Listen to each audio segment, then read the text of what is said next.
and you. You learn from grace, I learned from grind. Different lessons, same fight for the mind. Couch conversations cut deeper than pride. No filters here, nothing to hide. We question the past, we challenge the now. Trying to figure out the why and the how. Different views, but the same pursuit.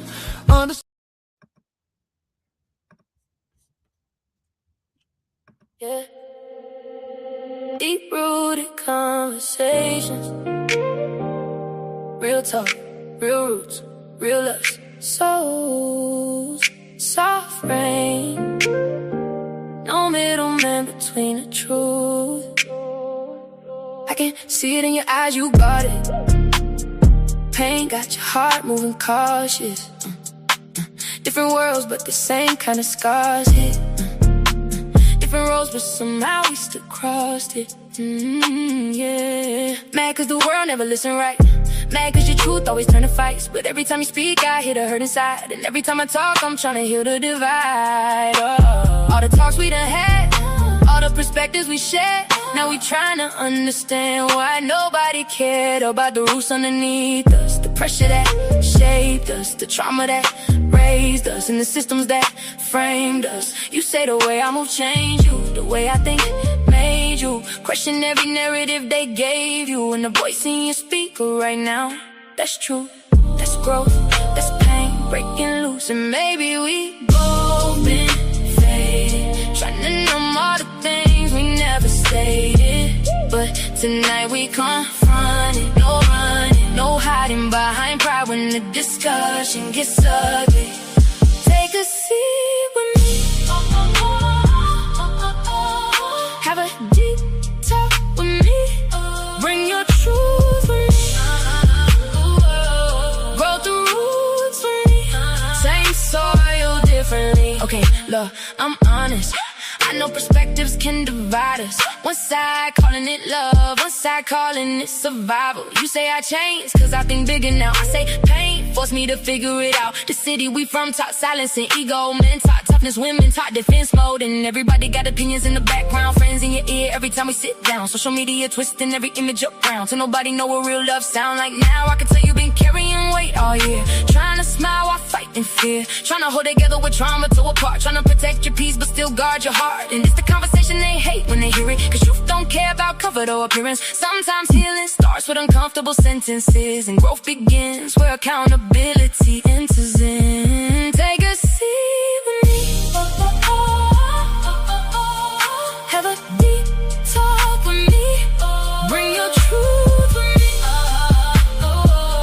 grow the roots with me, same soil differently. Understand and reach you, make wisdom teach you, make truth complete you, and may grace meet you where pain used to be. Cause we all got roots, we all got stories. Different pain, same humanity, same soil. Different roots, still searching for truth, still learning each other. I like that one too. Yeah, you know.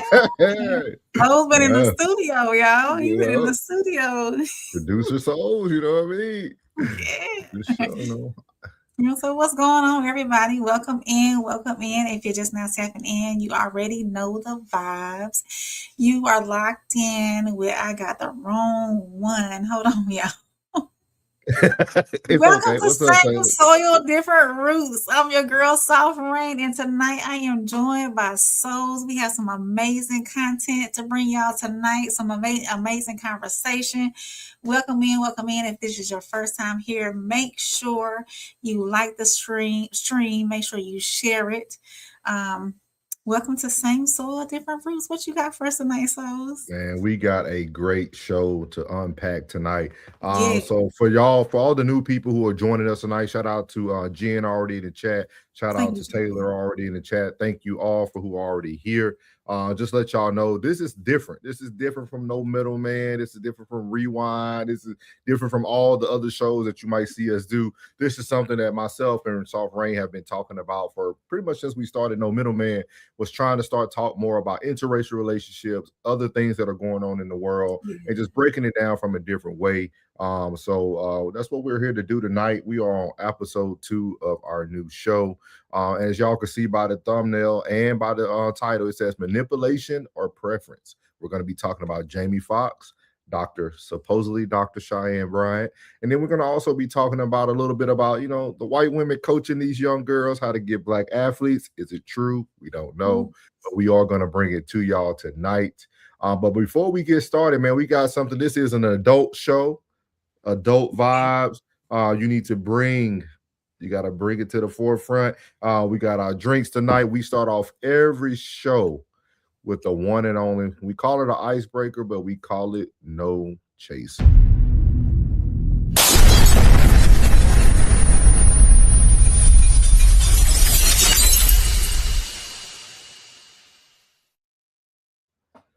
So here we have No Chaser. On No Chaser, it's our adult version of an icebreaker. You don't even got to talk during this game. All you have to do is take a sip. It's almost like I would say red flag, green flag, that type of thing. Yes or no. Rain is going to spin the wheel. And when she spins the wheel, we're going to take a sip if it's a yes, whatever your beverage of choice is, juice, alcohol, whatever it may be. And then we'll go from there. I think we did 4 the first night, so we'll go ahead and do another 4 tonight. Okay. Let me bring up a different image. Let's see which one we like. Let's see. That makes it that way. Let's see here. So let's try it. Let's try this view. We'll do this view tonight. Yeah. All right. Let's spin this wheel. You ready? Mm-hmm. All right.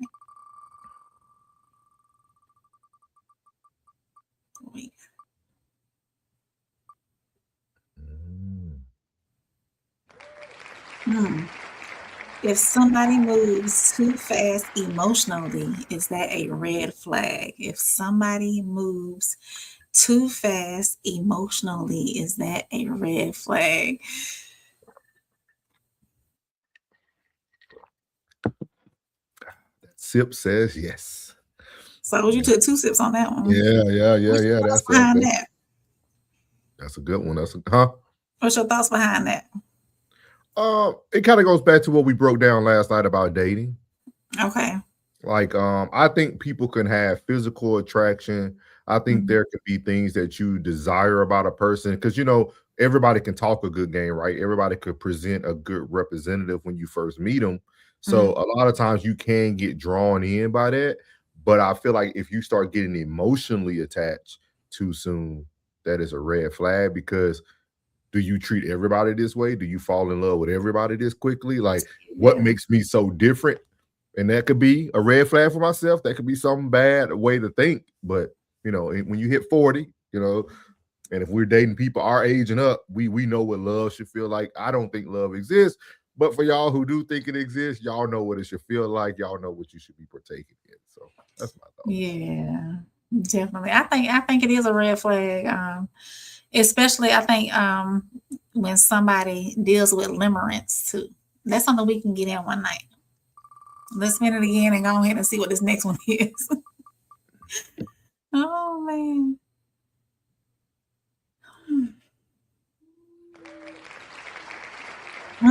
Is posting your relationship online a red flag?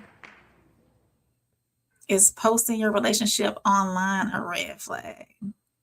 My heart wants to say yes, but I also feel like it's really not. It might not be my preference, but I don't think it's a red flag because we do see successful relationships that are on social media and we see some negative ones. So it's like a 50-50 thing. So I won't take a sip to that just to call it a red flag, but I will call it a red flag if a person is so focused on your social media, like, again, those early phases, like, why is all that so prevalent? Why you need to be friends today? We just met yesterday. Like, what? That doesn't make sense. It doesn't. Yeah, I agree. It's not necessarily a red flag because you do see some successful stuff on some platforms and whatnot. But you don't see the downs either, So, but yeah, I don't think it's too. It could be, but then again, it could, So, hey What's Tez, good, welcome in, Tez? Tez. Appreciate you being here. All right, you ready for the next one? Oh yeah, I'm ready. I'm ready. Let's roll. Let's see what we got this time.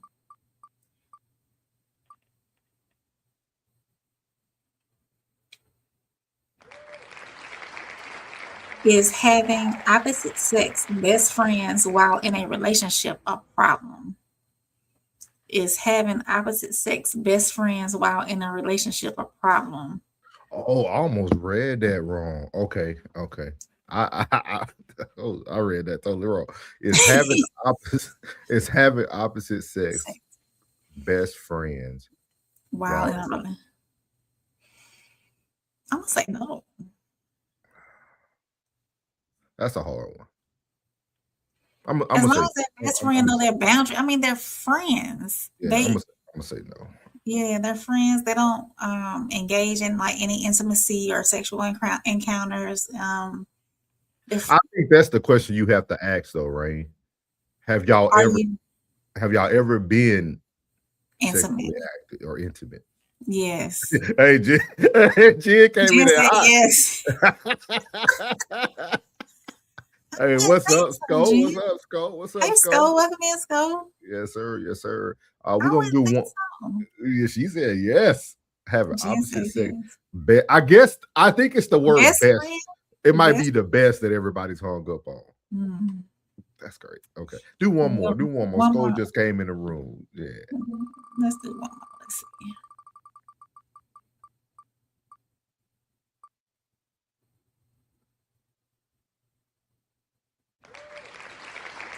Is protecting your peace becoming an excuse for avoiding accountability?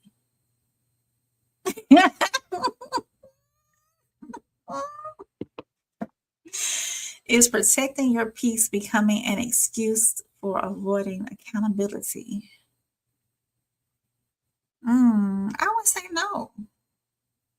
I said yes. What's your reason for saying yes? It's protecting your peace. I think that's a easy way for people to slide out of because it's a contradiction, right? It's a contradiction. It's a contradiction to what everybody's been preaching, right? Stick through the tough times. Well, how do you stick through the tough times if you slide out because you want to protect your peace? You know what I mean? I say yes because I'm all about words and verbiage and how people use things. Protecting your peace becoming it is. Yeah. People will fall back instead of actually handling or I feel like this. If you're going to protect your peace, right? You need to have the adult conversation before exiting. Okay. Have the accountability talk and then exit if you're going to protect your peace. But don't use that as your exit strategy. Does that make sense? Yeah. Yeah. So technically yes and no. Yeah, but I'm gonna go with yes. Okay, I got you. But what you was for to say? You was for to say something with it though. No, I think no. I mean, I think protecting your peace is yes, as long as you do it the correct way. Yeah. Family Guy said yes, protect your peace. Oh, what's up, Family Guy? You in this thing? You in this thing? Tez. Jen said, "April, you are too trusting." I'm too trusting. Ted said, "Sometimes it doesn't matter. The person matters." So Ted, this is why we needed you, man. We need these thought provokings. Sko said, "I see y'all was on time tonight." Oh yeah. My bad. Sko said he come in late now because we be late. Yeah. We got you, Sko. We on time tonight. Miles said, "Good evening. What's up, Miles? What's up, Miles? We got the ranches on deck. Thank y'all for being here. If y'all can, thank you, Jen, for being on the vertical. We appreciate y'all." Ted said, "Nah." Let's see here. What is it? He said, "My boy Tess was good, bro." He said, "I can be used. It can be used." Okay, so he kind of in the same boat I'm in. It's like a 50-50, but I think it's all about how you present it. It's all about how you presented it. So What's up, family of God? Appreciate you last night too, brother, man. Good chat last night. We got a good show for you tonight. I think you're gonna like this show today. We hit some different areas today. What's up? Into Deep is in the building. What's good? Into Deep. Great. Great. I don't know if you call those shorts or actual reaction Into Deep, but great reaction video. Those were good. Yeah. Yep. I appreciate you always having us in the background on the screen. I appreciate it. Miles said, I don't think so. Peace is priority. Okay. All right, y'all, man. We appreciate y'all coming in on our adult icebreaker for the night. We call it No Chaser.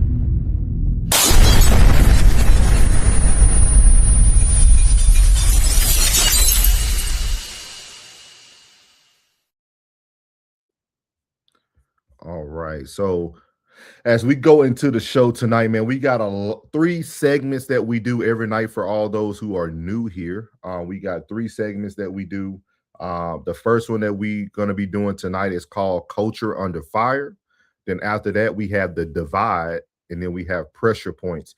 Pressure Point is going to be our main topics of the night. We got 4 pressure points for y'all tonight. It's going to be a heavy pressure point segment tonight. I'm really intrigued to hear what Rain's going to say during these segments, because this is where she could be in her bag. So we're going to be talking about a lot. He said it's shorts from Viz. Okay, cool. Okay. Cool, man. But I like it. So we're going to move into our first topic of the night in Culture Under Fire.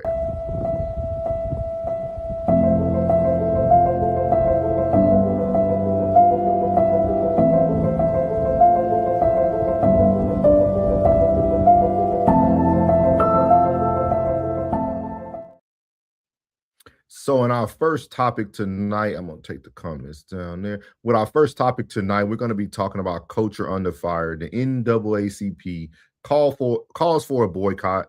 Were you able to see both of these, Rain? Yeah. Okay. All right. I wanted to pick the one that was a little bit more subtle. I felt like Jason Whitlock came in too hard. It wasn't like it was going to be too much. So I wanted to really have the I really wanted to have the conversation. So tonight we're going to be moving over to Disturbing the Peace. If y'all haven't watched this gentleman's show, a great show. Him and his wife both do topics on this show. They both have like their own little segments that they do throughout the day and stuff and throughout the week. Great show, but he's actually a pastor as well. So we're going to be talking about what's going on with Derek Johnson calls out black athletes, majority in the South, so the SEC. So we're going to be talking about the NAACP calling for a boycott. So we're going to talk about that first tonight. Here we go. The NAACP president, Derek Johnson, a black man, is threatening now to withhold black athletes. At a CBC press conference opposing the SCORE Act, Derek Johnson, president of the NAACP, called on high school athletes not to attend state-funded schools in states that have moved to minimize black voting rights. Take a look at this clip right here. In this moment when black representation is under attack, it is important for the CBC to keep in their tradition of being the moral of the Congress, but the moral of conscience of this country. No representation, no revenue, no one black should be on a playing field of institutions that's living off of our labor, and yet in states that are seeking to reinstitute a sharecropping reality. It is not the responsibility of Black America to hold individuals who should know better accountable for doing better. As soon as the United States Congress stand united to ensure our Constitution represent all of us, we will be a better nation as a result. NAACP this morning, in solidarity with the CBC, we are calling on athletes who are coming out of high school not to attend any state-funded schools of states that have moved to minimize our right to vote, to minimize our ability to elect candidates of our choice, and states that are seeking to create a sharecropping reality. Whether that state be Missouri or Mississippi, whether that state is South Carolina, Georgia, Alabama, Louisiana, Texas, or Florida. 55% of all African Americans live in the former Confederate South. But the 55% of us who live in the former Confederate South, we will not tolerate a Confederate mentality on our labor, on our ability to contribute, and our ability to have representation. In this moment, our democracy is in crisis. This is not about partisanship. This is about true representation. And for the NAACP, we will fight with all we have in solidarity with the Congressional Black Caucus to ensure that we have representation, or if we don't, we will withhold the talent that play on the football field or on the basketball court, be them men or female, in this moment. So you have it there. That's what he had to say. He wants our young African-American high school boys who are possibly 5-star athletes, D1 prospects, about to get their mama out of the hood and make $1 million in the NIL deal. He wants them to boycott these schools. Sounds like he wants them to go to HBCUs, possibly. What is your thoughts about this, Rain? Two things can be true at the same time. We know that these young athletes bring money, culture, power, visibility to some PWIs and to the HBCUs. And we know that we value all of that that's going on, okay? But what I struggled with this was you're expecting 17, 18, 19-year-olds to carry the weight of this political fight. How can you ask some of these athletes who are just now turning of age to vote to change their life trajectory over this for political stuff? It's not, you can't do that. And my thing is, where are the grown folk at? You're asking these young kids to do this. Where are the grown folk at? What are they doing? Prime example, we just had these elections Tuesday, right? And I got this right here. My hometown. You want to do something. You want to make a change. You want something to happen. You can't do it unless you get out there and make it happen, right? Mm-hmm. Sitting at home not voting is not going to make things happen. Out of the 140,000 registered voters in my hometown. You want to know how many came out in the early voting? 20,000. 11. Oh. Total altogether? You want to know total altogether between early voting and the day of? Yeah. 20. Oh, man. Out of 140,000 people. So how can you expect change if you're not doing anything about it? If you're not voicing your opinion with your vote? And how can you expect these young athletes to say, "Oh, I'm not going to do that," because they're doing this gerrymandering? You can't. If these young athletes, they have a chance to make something better of themselves, you cannot put that weight on them to make this change. You can't do that. That's the expectations are overloaded. What are you doing, Mr. NAACP president? Where have you been? What are you doing? Thank you, Rain. Thank you, Rain. Rain was able to elegantly talk about that without putting the black word in it. I'm going to put the black word in there. So there's a lot in here, right? Because I think it's kind of what Rain said, right? Two things can be true. It could sound great. Mm-hmm. But I have a question for everybody in the chat, everybody who's going to watch this on a replay. Why do we always have to sacrifice for our culture who failed to make the right decisions hundreds of years ago? We had something called a Negro League. We had things like the Black Wall Street. Like, we had all these things. We had all these moments and these buttons in these areas and things of that nature. But now you want somebody to sacrifice possibly getting their family. Because that's what you're asking them to do. You're asking them to take money out of their pockets, take food out of their mouths, take a roof from over their head. And I see shout out for N2D. He was talking about the sit-in and school boycotts. The average age shifted dramatically younger. High schoolers and college students typically between, which that's great. but those people had nothing to lose. I think that's what makes this so eye-popping. And Yes. you're asking a young man, a young black man, who all his life, his mom, most of them, y'all, we do the stats, right? Most of these young men coming out of a single parent home. You asking that mom who sacrificed for 18 years of her son's life, who now gets a scholarship, might get a sponsorship from New Balance or Adidas. You want them to take millions off the table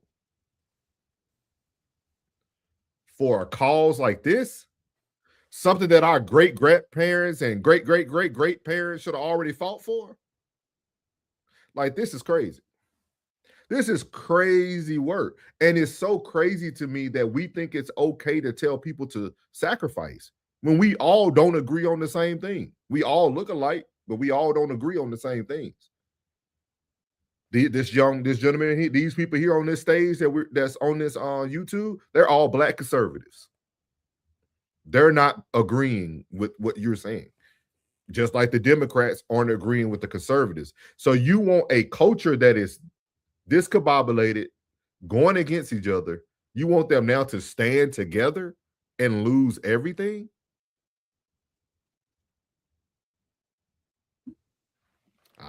You got to make it make sense for me.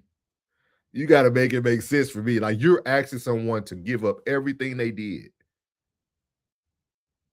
Y'all should have did this when Dion was at y'all should do this when Dion was at Jackson State, when his kids were getting their stuff robbed out of locker rooms and stuff. This is the issue. This is the issue. We don't talk about when Dion talked about how the money was being stolen from Jackson State. All those millions he brought to the program. And he said none of the money was going back to the program. They had to pay out of their pockets to get kids hotels because the water wasn't drinkable in Mississippi for those years. See, we forget about all that. We forget about things that we neglected, and then we want to come out with this. How did y'all even sit in a room and think about this? And you're saying sacrifice the youth, because they're still youth. You're talking about sacrifice the youth. Why don't you go ask those black boys that already got millions in their pocket at LSU, Alabama, Auburn? Oh, you know what? I got a better yet. How about y'all go ask Cam Newton? Since he seems to be the black Superman. Go ask Cam Newton. Y'all, this is crazy. We got to stop this. And this happened because of Pastor Jamal Bryant. When everybody started boycotting Target and all that stuff. See, once you show people that you're willing to follow and listen, and they're going to start asking you everything. That's why you can't, what they say, you give them an inch, they take a mile. That's what the NAACP doing right now. Crazy, man. That's crazy work, dog. Crazy work. That upset me when I first heard it. I was like, yeah. What? That's what, when I watched both, Jason and this one too, I was like, what? I didn't like Jason's and them approach to it. Yeah. I like their approach to it. Yeah. I mean, you got to challenge it, yes, but don't put that burden on these young folks who got a whole future ahead of them. Don't change their trajectory. They're in the process of living their best years of their life. Don't ask them to make those sacrifices. Or can you promise that you could provide them with what they're finna miss? If mama and son finna miss out on $3 million, can you give me $3 million? I'll go play at a HBCU for you at Grambling or whatever. Yeah. So, or just ask the HBCUs to boycott. Take college sports out of HBCUs. They're not gonna have that. Miles said this is a great point, but forces the young athletes to grow up quickly. Mm-hmm. That's a problem. He said that's a lot for teenagers. You're right, Rain. Yeah. It is. What's up, Racehead? What's up, Racehead? Hey, good to see you, man. He said, right. A band of sold out boulets asking young bloods to sacrifice his life. Crazy work, Racehead. Crazy work, bro. Only we will ask this to our own people, though. N2D said, this is most of our people really don't care about the system. I'm waiting for the grid to go down, though. Hey, wait, what you say, N2D? You wait for it all to crash. N2D said, he said, wait for it to crash. What's up, Plug? What's up, Plug? Welcome in, big dog. He said, heck yeah. He said that was getting hit like crazy at Jackson State. Yeah, they were taking everything from them young men. Everything. What's up there? Racehead said this is a play to stop all young black athletes from getting NIL deals. They changed the game. So yeah. Hey, trust me, I get it. We're asking them to have the ultimate sacrifice. That's crazy work. And you went at the youth. That's crazy, dog. N2D said you are also talking about an organization that had trademarked Dr. Bryant as the president of one of the Yep, you're right. What? Yeah. Hey, see, In Too Deep, she don't be watching your stuff. Yeah. In Too Deep sent that over to us. Thank you, In Too Deep. Yeah, she told on herself, In Too Deep. Don't worry about it. He took us. I did. I was at work when those were sent over. Okay. I didn't get a chance to watch the whole thing. Plus said, nah, make the government who extorted us every day. Yeah. N2D said, I'm for the boycott, though. ASU is looking for great athletes. So N2D said boycott the South, but you can come to the West. That's what he's saying. That's what I see. I see what you say, N2D. He said HBCUs boycotting won't be enough to steal. Yeah. He said, has Coach Prime spoke on it? I can't wait to hear. He won't speak on it. And if y'all haven't noticed, they don't ask Coach Prime about black activities. Y'all haven't noticed that? You go show me an interview where anybody had asked Coach Prime about anything that has happened in the black community. And it's probably because he likes his women a little Japanese mixed with a little, that's what we're going to be talking about tonight. He like his women a little different. You know what I mean? One of the wives black, but other than that, he got him a little Kevin Hart wife, girlfriend. So, but yeah, good segment. You got anything else for this Culture Under Fire tonight, Rain? If y'all are registered to vote, get out there and vote. Period. I agree with that. The jobs let you go. My job let me go early on Tuesday. They let you either come in late, go early, go on your lunch break or whatever. They're required to. So go out and vote. He said, hold on now. No Coach Prime. No, we ain't slandering. I'm just telling you what he like. Hey, I ain't got no type. Coach Prime got a type. He said, oh, you talking about them Blazers. Yeah, Coach. Yeah, Into the we own it. Carucci. Yeah, Carucci. He said NCAA is basically a plantation anyway. It is. It is, Miles. It is. And it's sad that our people want our people to sacrifice everything for a plan that ain't gonna pan out. It's crazy work. And like Rain just said, if you don't get out and vote, it don't matter if they rezoning anyway. You ain't voting.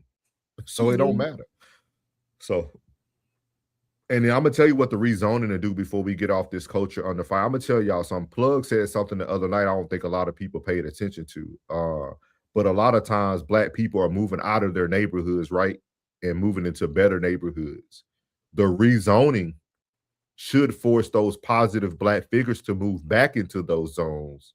So now they can run for office. And that's what we got to, we need to stop looking at everything as a barrier and just saying, you know what, I'm going to leap over that and I'm going to go around what you're trying to block. We fight the barrier. Don't fight the barrier. Be the person that opposes it. Just go around it.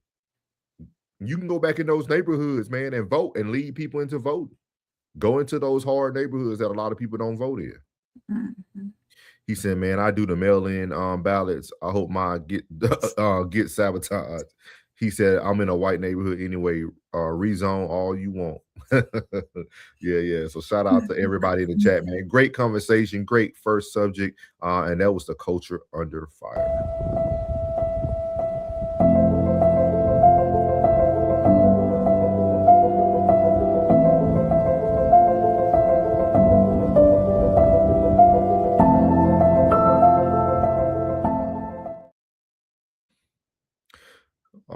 All right, man.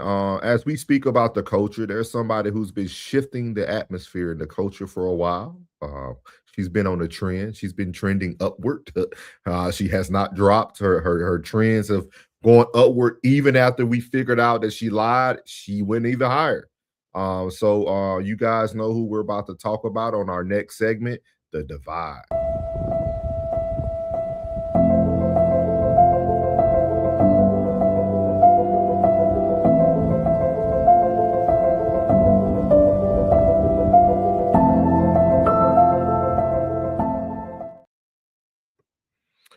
we're going to be moving on to the divide here. Dr. Umar addresses the claims that Cheyenne Bryant is not possibly a real doctor. So we're going to see what Dr. Umar had to say. Dr. Umar Umfai, whatever he be saying his name is. We're going to be talking about Cheyenne Bryant here. She's been trending, and you know, he had so much to say about the roast. Let's see what he has to say about his black sister. So let's see. Cheyenne Bryant, she getting a lot of backlash right now. How you feel about that, man? Dr. Cheyenne Bryant. Dr. Cheyenne Bryant. Let me speak to my sister. Let me speak to Dr. Cheyenne Bryant. And yes, I'm going to call her doctor. I am. She says she is. That's enough for me. Now, let me state for the record, Art, I have a doctorate, a real one. Okay? I'm not saying nobody else don't. I'm saying what I got. I went to an American Psychological Association accredited doctoral training program. I am a doctor of psychology and clinical psychology. I will repeat, I am a doctor of psychology and clinical psychology. I am also a certified school psychologist. I also have 3 master's degrees in the field of psychology, clinical, school, and general.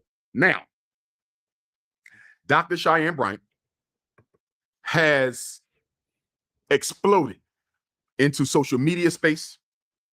Her career has really taken off since I first learned of her around the time of my last Nick Cannon interview approximately 2 years ago. I have followed her here and there. She is a stunningly beautiful woman, and she also claims to have her doctorate in psychology. She claims that she went to Argosy University, and I'm not doubting nothing she says because I have no reason to. The school closed down. She has some issues with the transcript, the degree, whatever the case may be. She has a book out now. It's a best-selling book, Art, and it's doing very well. She's being interviewed. She's been on Shannon Sharp. She's been on Nick Cannon. She's been on Cam Newton. She's been on Joe Budden, right? She's a big name amongst the sisters. She goes on the Breakfast Club, and they ask her about her degrees, and she explains about what happened with the school. I don't know the details. I don't care. People start to roast her and attack her, claiming she's fraud. She then goes on Joe Budden. Shout out to them. I didn't see the interview, Art, but allegedly they say Joe Budden and them asked her some really good questions that left more unanswered than answered. For the past 2 weeks, Art, she has been the butt of everybody's internet joke. Here's what I'm going to say.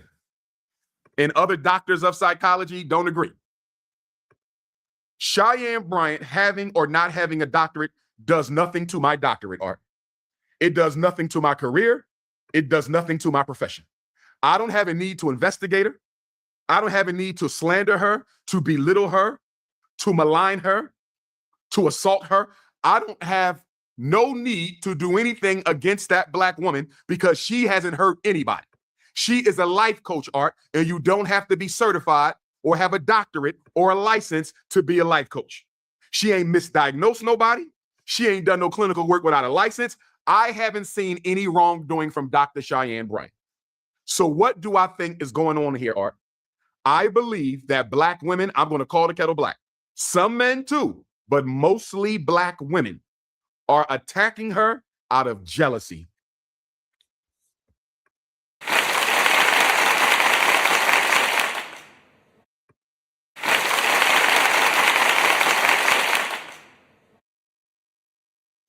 I'm going to give Dr. Umar a head clap because everybody needs a Dr. Umar in their corner.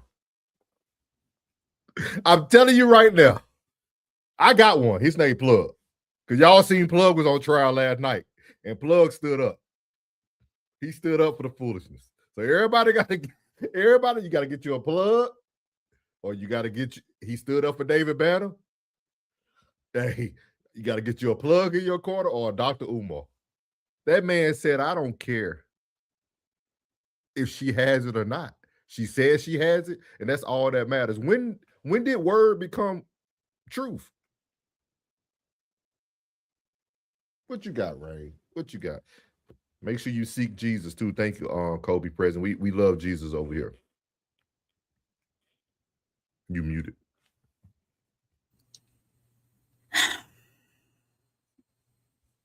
My thing is, if you are portraying yourself as somebody and you don't have the credentials lined up to be that person, then you shouldn't be preaching that you are this person with this doctorate, because you're giving false representation of yourself. If I have a doctorate, hey y'all, this is my doctorate. I worked hard for this. This piece of paper right here. The easiest thing to go get, all right? Y'all see this piece of paper? It say Dr. April Muir on here. You know what I'm saying? Yeah. Y'all see my doctorate? I worked hard for this.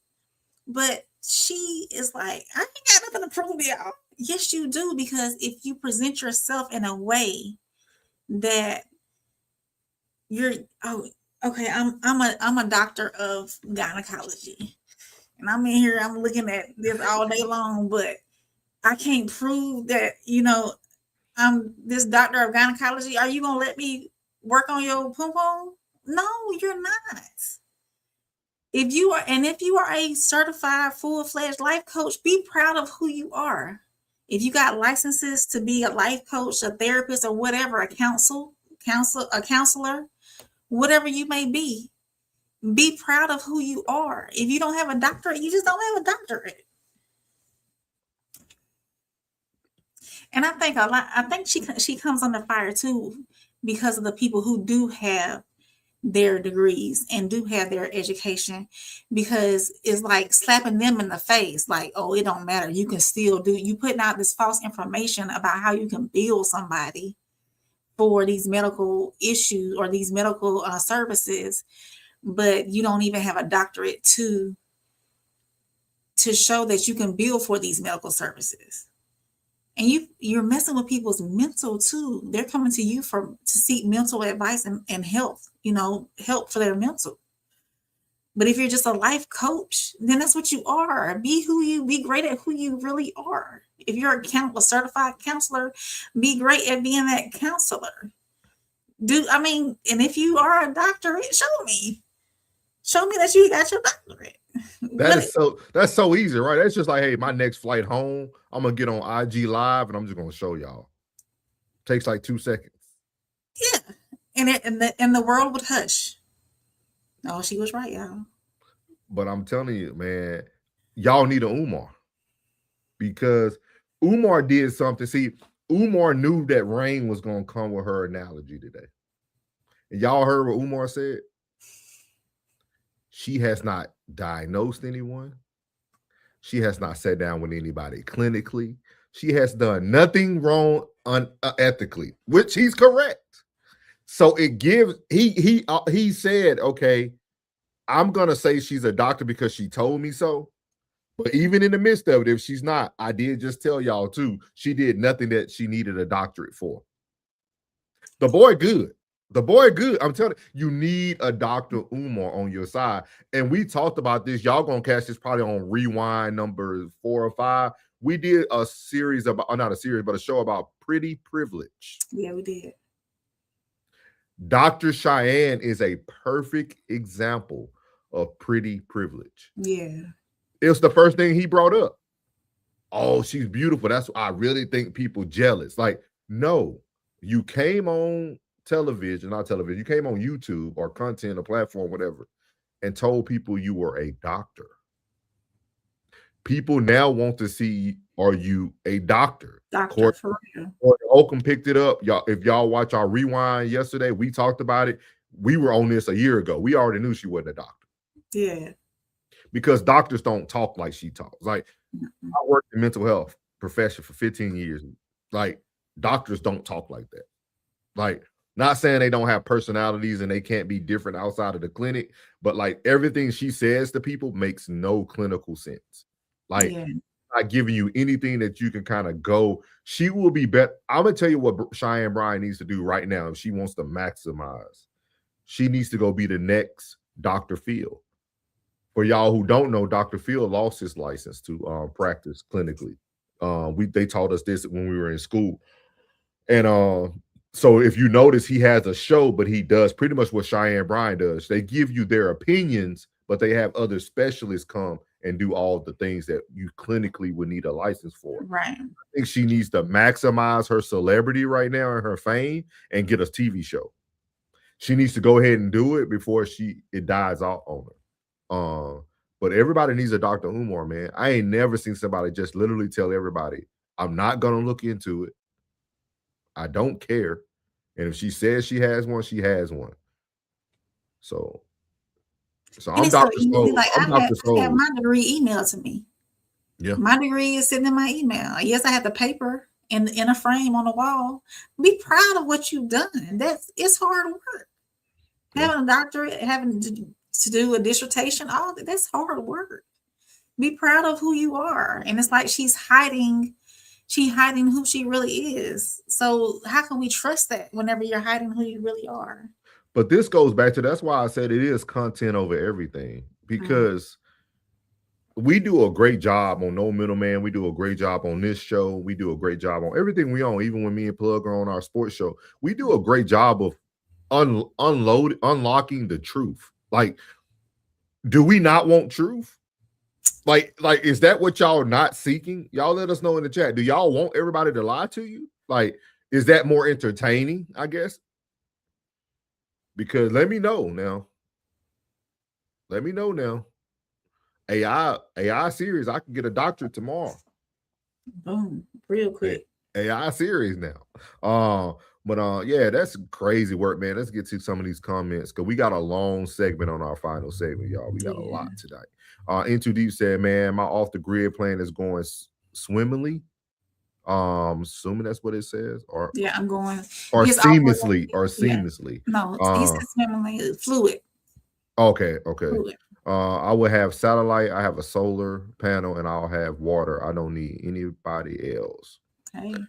Ray said big booty Latinos, they get a pass, y'all.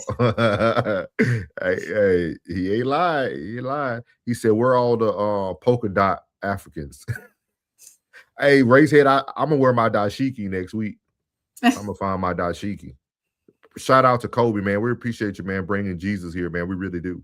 No sarcasm there. Appreciate you, big dog. Hit that like button and subscribe. Uncle Plus said Umar want to hit, allegedly. Ray said Umar should be banned from saying the word school. He said he think they have pretty girl hate. It could be some truth to that, though. It could be some truth to that. But she has improved. Yeah. No, go ahead. No, she has been in a lot of spaces with men, so maybe those women are jealous of her. Which is okay, right? Yeah. But that still doesn't negate that you need to show proof. Right. Like, two things could be true in this case. Miles said he would never say anything against black women because they are keeping him paid. I definitely agree with that. Into Deep said, Uncle Plug, me too. Ray said, stop it. Hey, Uncle Plug, you see her feet, bro? He talking about the little thing they created. Family of God says social media has created more fake coaches, doctors than we ever before. Why people buy it? Lack of wisdom and discernment. I definitely agree with that. Family of God. We see it all the time when we come on here. People really aren't seeking truth, and people will challenge the truth even when you give it to them. He said, I'm a doctor, massager, feetology. Okay. He laughing. He said, I thought that was illegal. Okay. Appreciate you, Mike. Hit that, Mike Lupe. Make sure you hit that like button and subscribe. He said, I'm running for mayor in LA too. Hey, do it. Hey, you can win. Life coach, you can get a doctorate for this. No. Life coach is a certification. Do you even have to have a certification for life coaching? You do. Technically. Technically. You should. To be, yeah. Or you can just create a YouTube account and give people great advice. He said, I have to show my barber's license with a photo. Right. Big facts. We say, you can't even cut a head. Hey, they'll come in and find the whole place and you lose your job. Right. So, I mean, it could all be so simple. Racehead told Mike Lupe, cut it down to 6 and dance. He talking about that 30 pack. Into D said it's not true. House of Hypocrites is going in on her. Yeah, I seen that. He said, trust me, he found 4 or 5 people that sat down with Dr. Cheyenne Bryant. Oh, are you meaning like sat down with her from like a clinical aspect, Into D? Just for reference. Into D says she messed around and let me go start researching her. She got cute feet though, so that's why I'm gonna not go too far. He's so stupid. Wow. Ray said like a pilot without a license to fly. Big facts. Dr. Feelings. Let's see here. It's already too late. You got Keita over here trying to soft protect her, but she doesn't even have financial records. You know what the IRS is going to do. Yeah. She could do that online, but she don't. Yeah. You're right, Ray said. Umar could have online school, but he don't. He said, heck no, one wants the truth. No, he said no one wants the truth. I agree, plug. I agree, big dog. N2D said you actually don't need a license or certificate. It's a good thing to get one, but you don't need one nationally. Gotcha. Okay. Appreciate you, N2D. Appreciate you. Yeah. You got anything else on this topic tonight? Before we move not on this topic, but I want to shout out people over on TikTok who's watching. We got right now. Hey Maria, hey Mika, Tony, Bridget, Marshall, and Billy. Thank y'all for stopping in. Make sure y'all go over to YouTube on Souls of Thought and Soft Rain and join and subscribe to us over there on YouTube. You'll find everything in the bio that you need. So there you go. Shout out. I agree, man. So if y'all notice, we just got off a Coach on the Fire, and now we're in the Divide. And it's very interesting that we started off with Black people wanting youth to sacrifice everything, and we just moved into a Black man who doesn't care that a woman sacrificed nothing to call herself a doctor.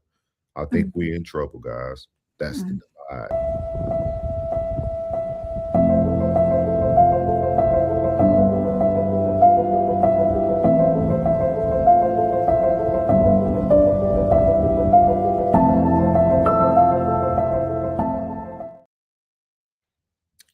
Awesome, man. Thank y'all for everybody who has joined in, man, just to do some housekeeping, man. Make sure y'all hit that like button. If you are on the YouTube channel right now, super chats are open and supports the channel. It allows us to be able to create our content and do everything behind the scenes as well. Make sure you subscribe to all channels. Myself, Souls of Thought, which you're currently watching on. We got our First Lady, Soft Rain. You can catch her at Conversations with Soft Rain on YouTube, TikTok, Instagram.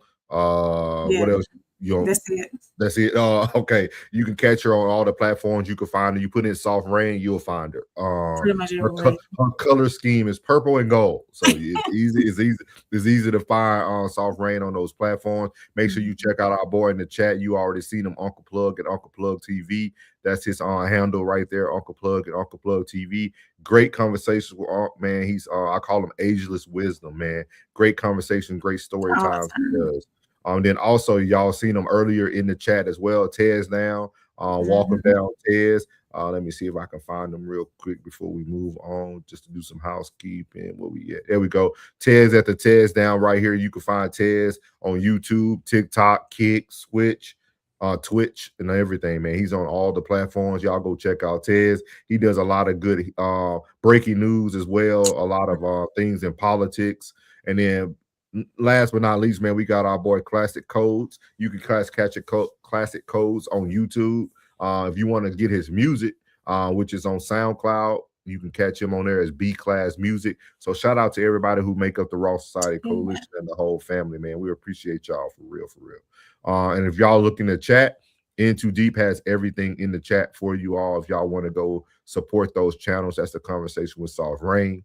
This right here is our boy Uncle Plug trying to climb to that 4K mountain for them watch hours, man. And this is the RSC right here trying to get ourselves over 500 subscriptions. We should get there. We're going to be putting up more and more content that you guys can see on there. Yeah. So just look at that, and y'all make sure y'all do all the housekeeping there, man. Oh, man. We got money. We're going to play the original song for y'all tonight. I played a new one for y'all, but we're gonna play the original real quick.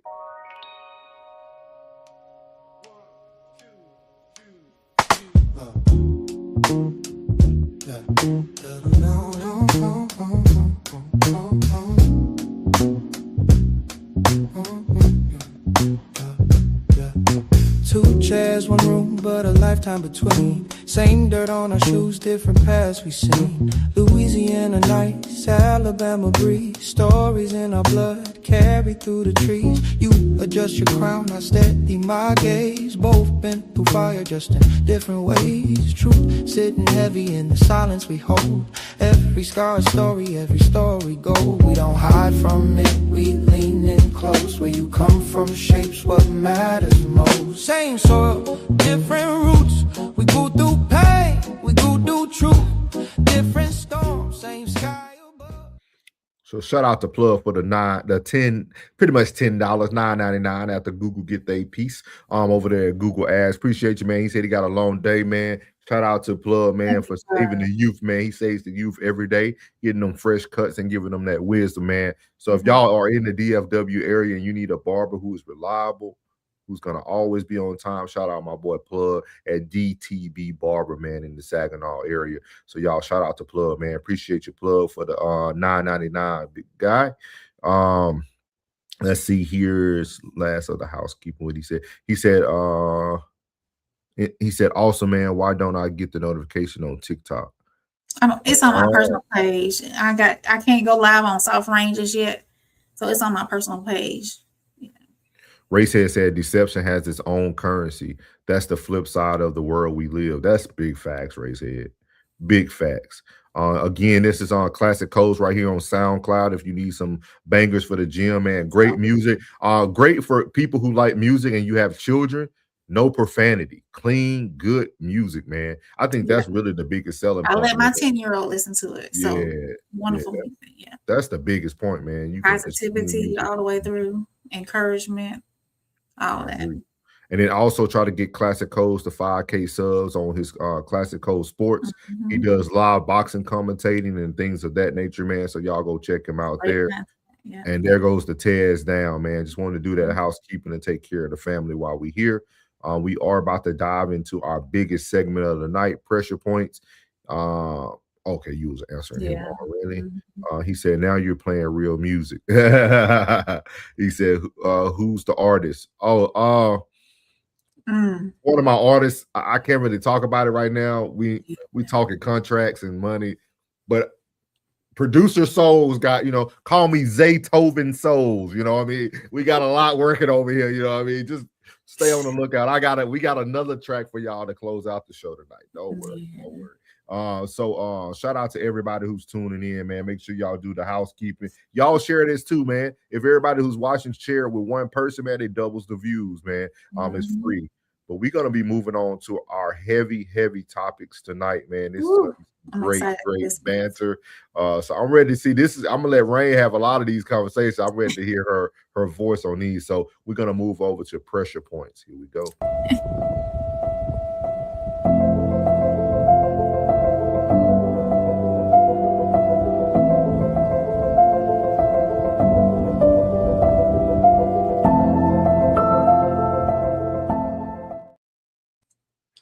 So we moving on to our main topics of tonight. We have 4 little mini segments within this topic tonight called pressure points, man. Pressure points is where things, once pressure applies, sometimes you get diamonds, sometimes you get explosions. So we'll see what we're going to get tonight.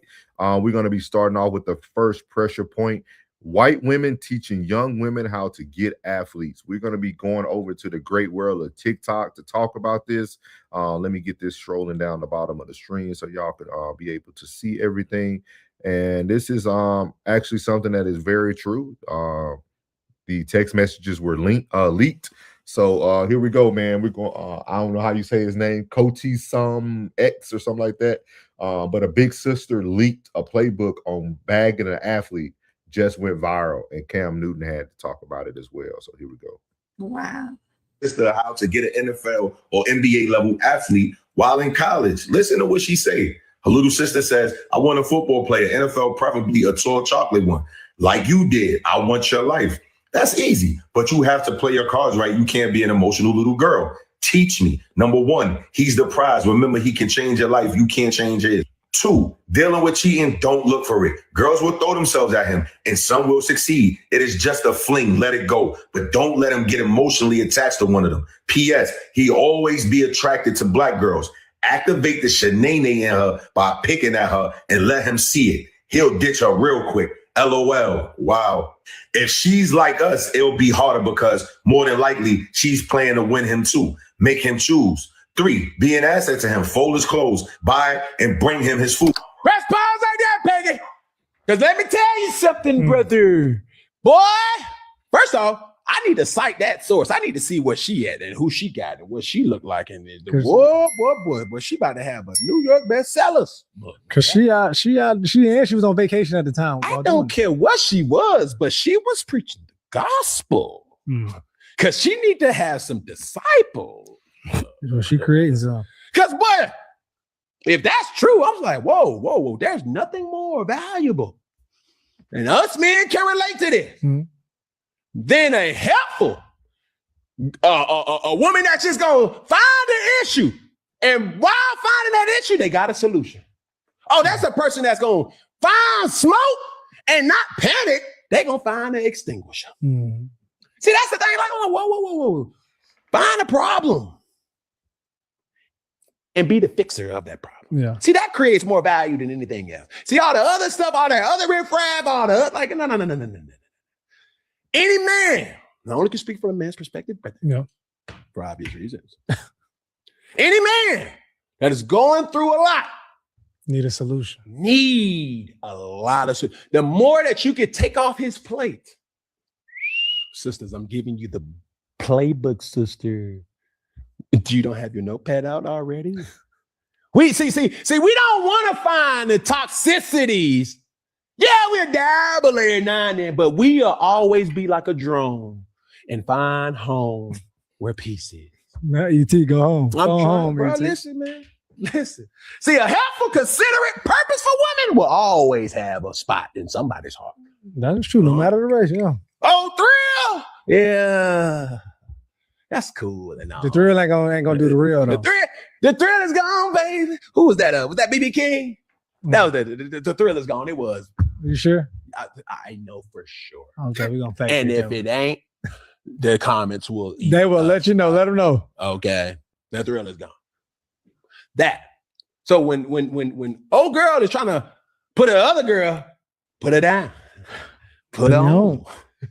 I was saying to myself, what in the chat GPT is this? Because they had all the answers on the solution. I said, hold on, we've seen this before.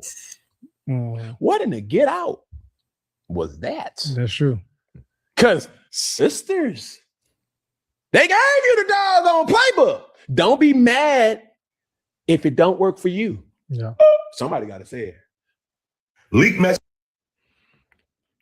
Hey. Cam approved. Hey. Cam Y'all, approved. I didn't even watch this. That was my first time hearing it, right? So I know I sent it, but I haven't like that's okay. So for y'all, just to get a black background, I like the way Cam took a different route, which we're gonna get there. But this was a white lady speaking to another white lady how to get a black athlete. Yes. So what is your thoughts on this, Rain? Honestly, I know initially it's a white woman teaching another white woman how to get a black athlete. But if any woman, regardless of race, listens to everything that was put in there, the advice that was put in there, they will be able to get them somebody. And not just an athlete, but anybody. I like some of the points that she put in there. Now, the part where she talked about the black women, she could have left that, to the side. She could have left that alone. She couldn't. Why not? She couldn't leave that part to the side because that was the part that really was solidify keeping that black man forever. See what I mean? Because she had to pick out what's the kryptonite for the black lady? You see what I mean? If I don't tell you what's the kryptonite, you can do all those things, but there could be another black lady that comes behind you, kind of what Cam was saying, who took those notes. They're doing performative things. And then, but when you finally get to see the real her, it's too late. Mm-hmm. So I think they had to incorporate, hey, he's going to always be attracted to black women. But this is how you eliminate that black woman. Mm-hmm. You see what I mean? I can't just give you half of the recipe because the cake ain't going to come out right. I got to give you the whole thing. Now, she probably could have left out saying Shanae, stuff like that. She could have just said, right. You know what I mean? I get that. Could have been more respectful. Yes. Yeah, her delivery could have been better. But see, Rain, this is I'm sorry to cut you off. Go ahead. No, go ahead. This is something too that I always brought up on No Middleman, and I know me and Plug used to go back and forth about this. But this is why I always told black people why we don't succeed. We won't give our people the cheat code. Black people won't get the millionaire black man down the street will hold all his secrets from me because he don't want me to be the next black millionaire down the street. He wants to be the special guy that throws all the neighborhood gatherings and pops the fireworks in the lake over for everybody. But this white girl saying, hey, I'll tell you exactly what you need. I'll tell you exactly here's the recipe, word for word. Here's the recipe, movement for movement. And it's Cam approved. That's what I'm saying. Like, and I like how Cam mind thought, right? He eliminated the race. Oh, yeah. And then he kind of threw some in the windows in there, like, hey, y'all black women, y'all need to listen to this. Hello? But then he said a word that a lot of women didn't like when I did our live show in Chicago. He said a man will always find his way back to what? You didn't listen. Peace. No. Oh. He said a man will always find his way back to peace. And see, that's the problem with this conversation, because every time we try to talk about this conversation with like interracial dating, I always tell people, you got to ask the black man, what has been your experience? Because your experience matters. Yeah. If this black man dated 50 black women throughout his life, and every black woman talked back, was rude, not cleaning up the house, just doing what she want to do, focusing on girl trips because her other girlfriend doing this and that, she got her weave glue stuck on your counter, she doing like that's what he experienced with 50 women. Then he finds one white woman. Yeah, she might have her hair all over you like a dog in the house, her hair everywhere and all that stuff.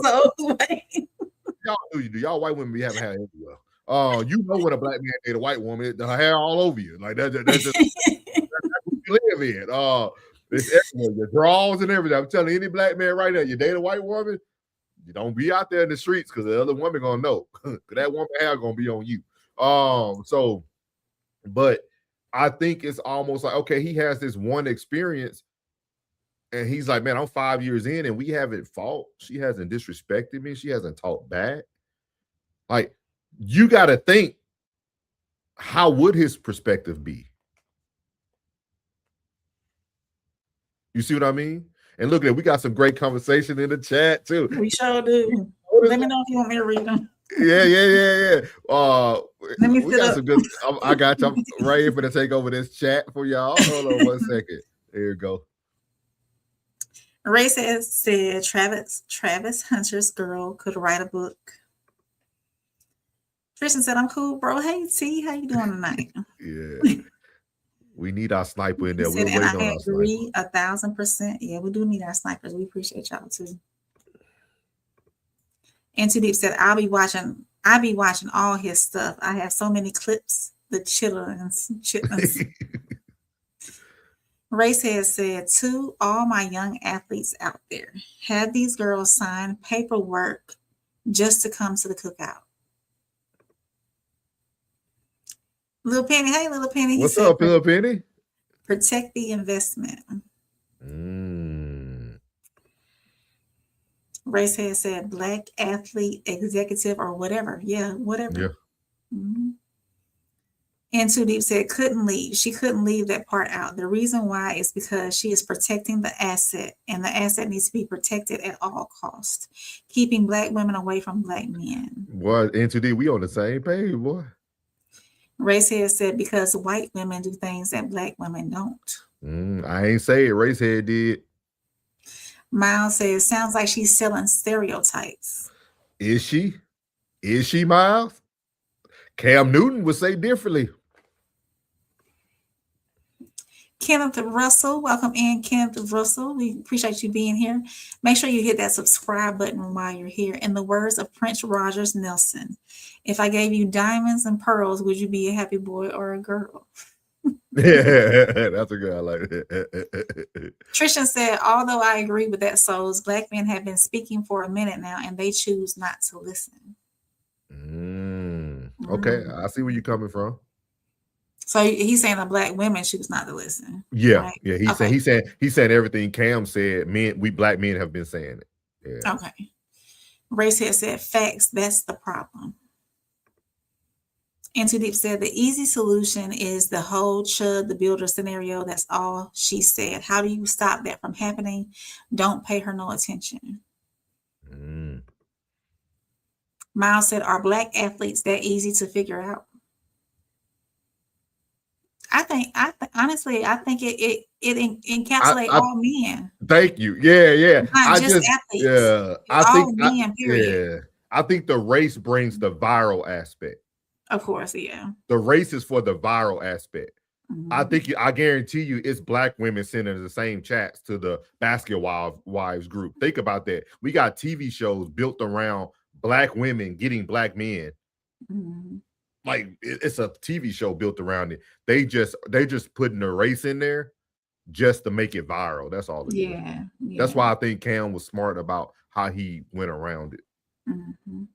Lotus Flower. Hey, Lotus Flower. She said a white woman will act submissive with the high caliber brother. However, a sister will be organic in a wide range of emotions, not thinking game. Welcome in, Lotus Flower. Make sure you hit that like button. Rain, you got a friend. Man, they joining y'all. Y'all got you, G. Y'all got a friend. You got a friend in me. yeah. Welcome in, Lotus Flower. And Too Deep says, Souls, you're a rookie. Make sure you just date women with the same hair color. No, Souls just don't need headaches. So they no rookie. I just don't need headaches. That's all. Tristan said, I must admit, though, athletes are more prone to fall for the chameleon trap. The advice given wasn't all the way bad. I don't think they falling for anything, though. Let's take the race out of it. I know we don't like to do that, but like you take the race out of it. The lady literally said, submit to him. Basically. Don't get caught up because he might make some mistakes. He's an athlete. Women are going to throw themselves at him. Temptation will get to him. And always be there for him. Be his peace. Like, and be there for him. I don't think it's a trap. I think it's pure honesty. It's what y'all been telling everybody, right? Stay through it. Work through it. Ray said that was my partner's dog here, baby.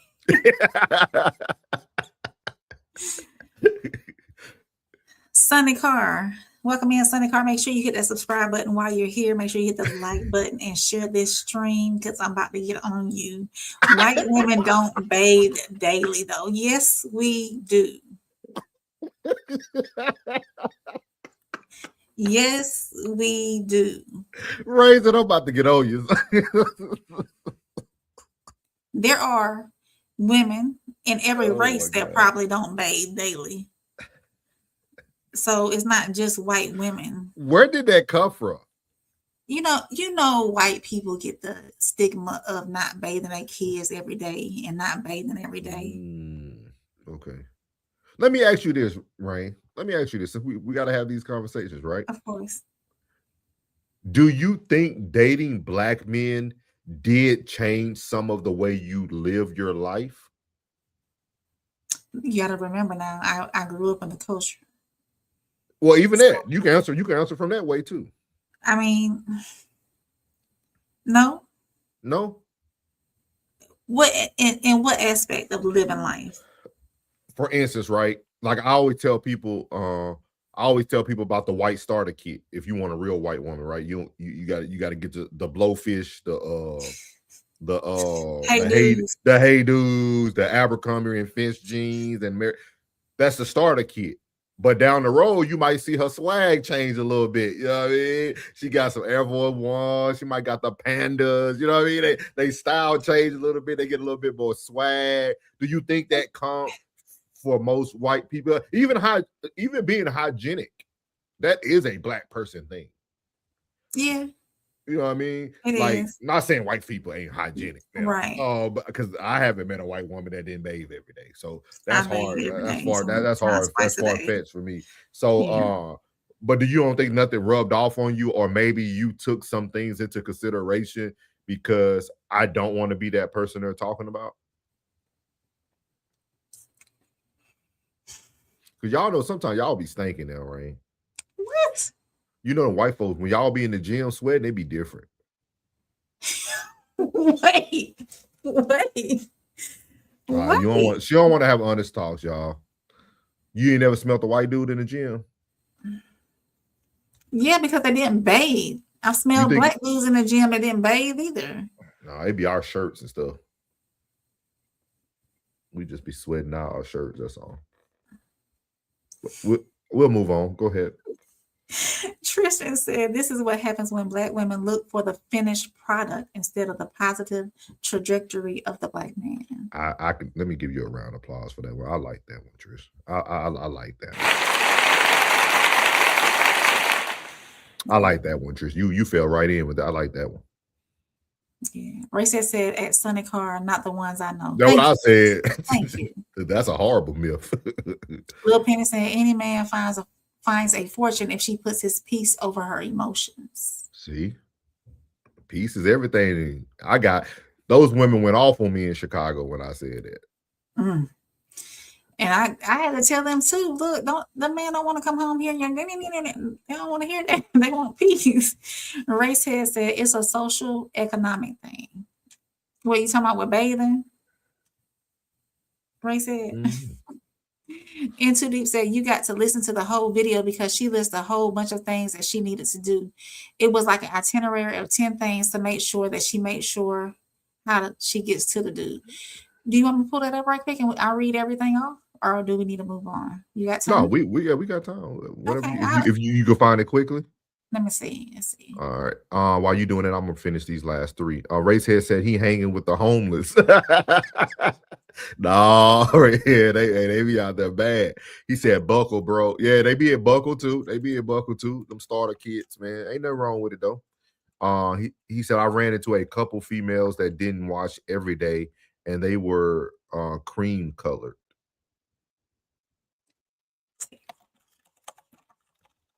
You got to educate me on the cream. Lil Penny said, why white women feet always dirty though? Never seen a black woman feet dirty. That's because they Lil Penny used to.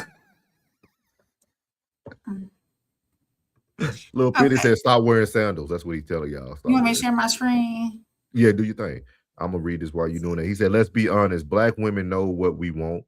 They made the conscious decision not to do it. At that point, we have to move on. Hey, well, you right. And you know what? I won't say you got to move on, but you do have to explore your options. That's the best way I would say it. Let's see here. Remove, add, boom. Okay, we ready? So the first one she said, the green is the woman that needs the advice. She said, I want a football player, NFL, preferably a tall chocolate one. Like you did, I want your life.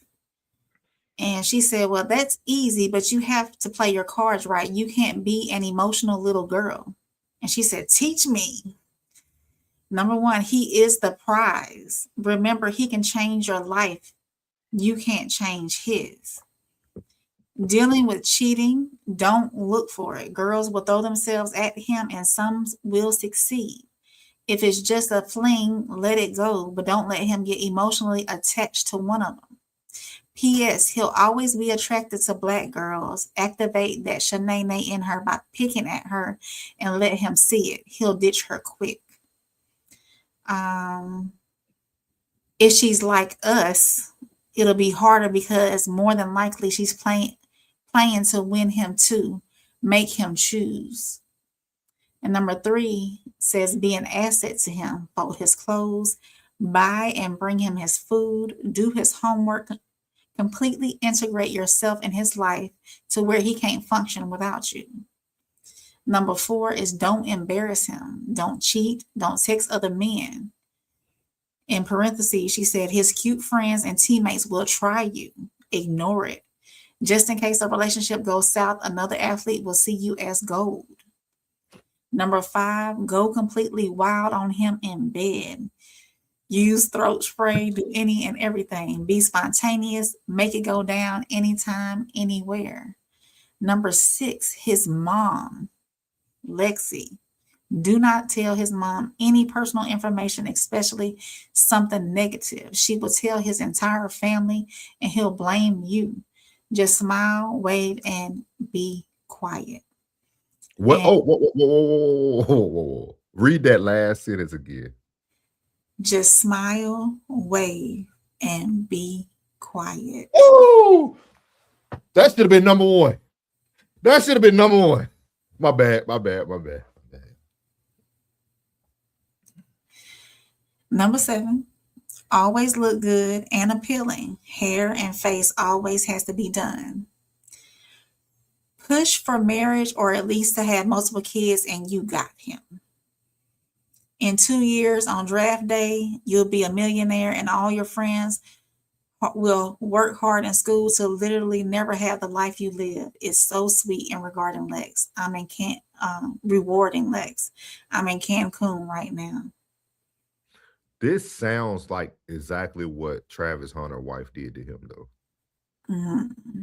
Like, not saying that happened. I don't want to put that out there in the atmosphere, but man, like when you heard the playbook, like, hey, like, yeah. Even when the drama went down, she never said nothing negative.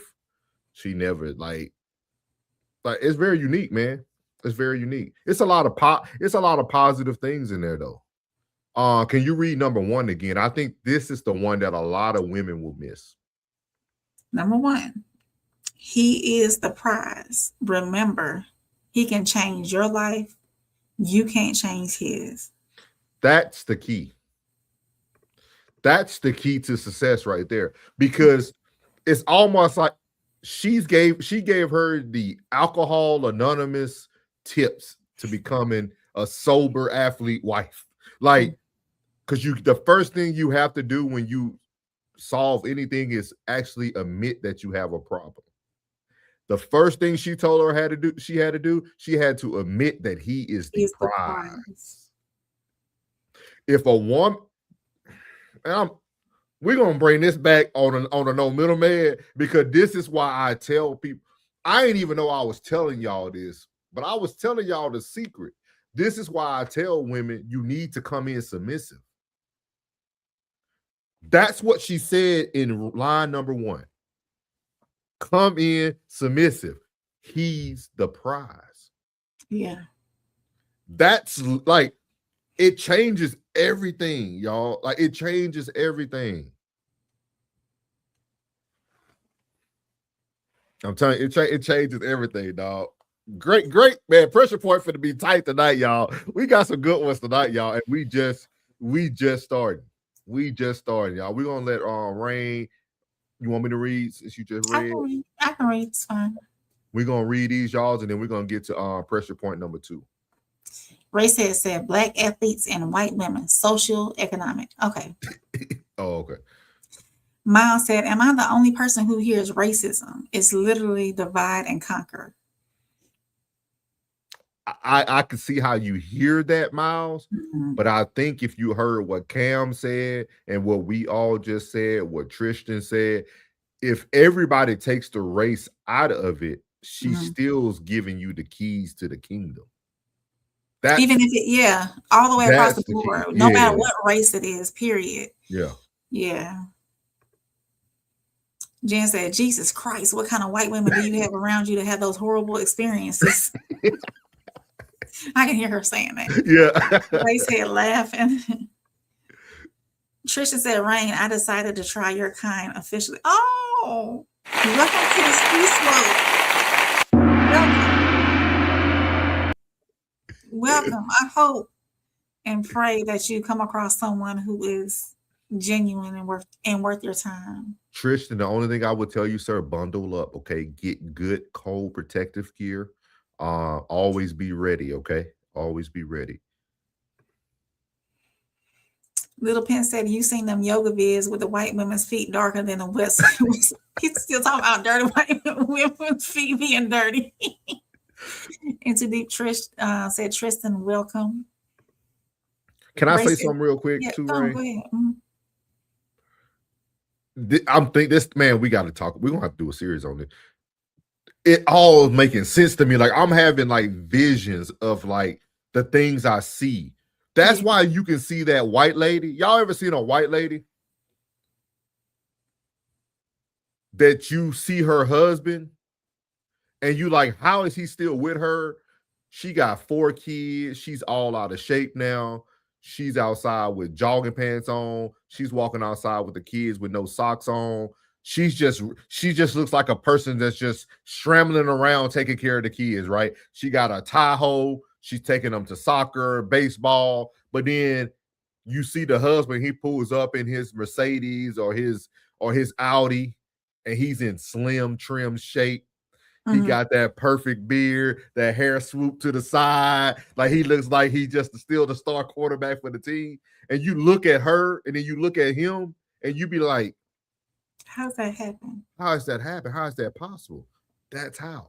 That's why I said it's not based on race, because I see it in white families all the time. You will see a white dad that looks like Brad Pitt and the wife just looks like, how did you pick her? But she didn't always look like that, right? She looked different when they first met, but she indulged and said, hey, he's the money maker. He's supplying our needs. I'm just here to have dinner done. Yeah. Don't even worry about the babies. You can run their bikes over, baby. Just park your car. We'll get them a new one tomorrow. Like, yeah. Ray said, you got to be the bottom B. That's it. Miles said, it's a Lynch playbook. Miles, you on some other stuff today.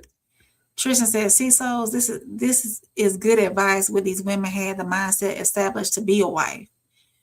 Yeah, if it's just to get access to the money, that's a chameleon.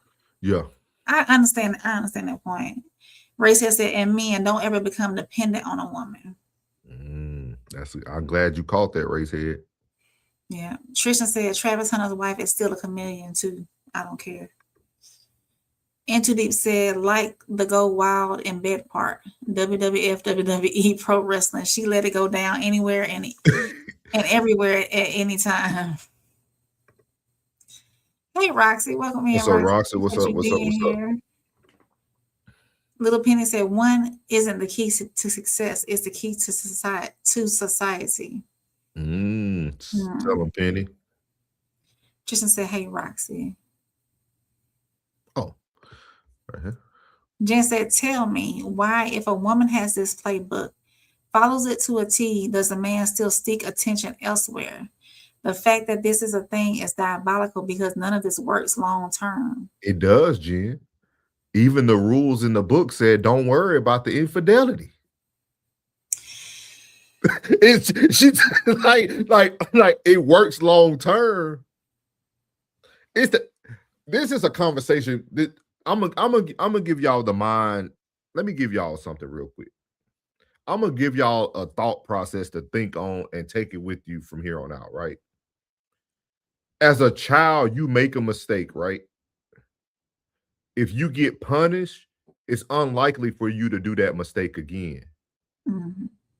If you don't get punished, it's likely that you will become a repeat offender, right? But when you're a kid, even if you're punished, your parents are still there tomorrow. They don't leave you. They don't They don't judge you differently. You made a mistake, they punish you, and tomorrow you still the son, you still the daughter, and they still love you unconditionally. The reason why you don't become a repeat offender is because you made a mistake, you dealt with the consequences, and you never had to do it again. You see what I mean? Does that make sense to people? Like, a lot of people make mistakes, and they usually the outcome of their mistake will dictate their future moving forward. Mm-hmm. If you steal from a store and you have no consequences, you become a thief. Yeah. You steal from a store and get caught, you know not to steal again. Right. It's just the consequences are different. When a man is, and I'm not promoting cheating, so everybody take that. I'm just trying to tell y'all how the mental mind works, right? Because when people do stuff and they don't get away with it, but they didn't lose the thing that they love, their actions will change. If their actions don't change, then you know it's time to go. Okay. Does that make sense? So serial cheaters never really had true consequences. Mm. You see what I mean? Like a serial cheater. Okay, let's say he cheats on you, Rain. You might be mad for a day, but then you kind of deal with it internally forever, but he doesn't really have to deal with it. So he just goes out and do it again because, it wasn't that bad. She ain't really, I mean, we didn't talk about it. We didn't have a conversation about it. Like, you see what I mean? But if you have a conversation about that issue and both of y'all got to get in this tough spot where transparency can happen, mm-hmm. After that conversation, if that person does it again, you now know you just need to leave. Mm. But a lot of times, even in our childhood, it shows that you don't touch the stove no more after you burn your hand because it was hot. No, yeah. That's what I would want y'all to start taking with y'all when y'all think so much, because everybody focuses about infidelity, but she's telling her, stay there. These women are going to throw themselves at him. Just stay. I'm sure she has another set of rules when things don't work out. Mm. They just didn't disclose those. Yeah. Rusty said, hey, Tristan. Miles said, good night. Thank you for coming in, Miles. We appreciate you. Good night. Race has said wags, a slang for women that stalk or marry athletes. Mm. Rigid, hey, Rigid. Welcome in, Rigid. Racism is obvious. They ask like I'm being fetish. If they ask like I'm being fetish. He's saying fetish. It's like a fetish. So he's saying racism is obvious because if they ask, it's like they now have a fetish about me. Yeah. Tristan said peace. Ray said she's the management. He said that came in twice. Okay. Yeah. Bridget said racism obvious. The stuff they ask make you feel like you just fulfilling a fetish. Okay. There we go. Little Penny said at Roxy, because the ones that run game really don't learn their men. They get cliff notes and fail the tests. Tristan said great point, souls. You got you some targets on point right there. Jen said there's a difference between adults and children. There's not. Consequences are consequences. That's all it is. Ray said, remember the first time you touched fire, right? We never forgot lessons. Y'all said that at the same time. It came in at the same time. Oh, that's crazy work. Yeah. I saw it when it popped up. And you were just finishing up your statement. So y'all were literally saying the same thing at the same time. In Too Deep said, she said, just don't make it to where the chick has him to catch feelings for her. So it's okay for him to cheat. If she was smart, she would bring in the female. Bye, In Too Deep. That way she can control the situation. Yeah. Shout out to everybody that's coming in on TikTok. We appreciate y'all coming in too. Check the bio for the link to the YouTube. Yes, sir.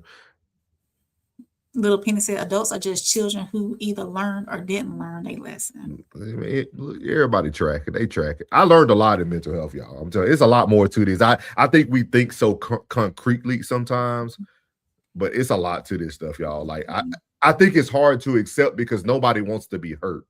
Mm-hmm.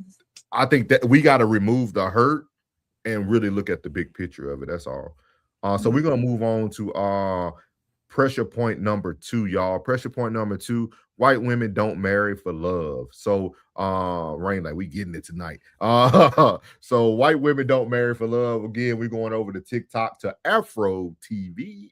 You already know what they were talking about. So here we go. White women don't marry for love. And we're gonna listen to these black queens over here. Let's get it.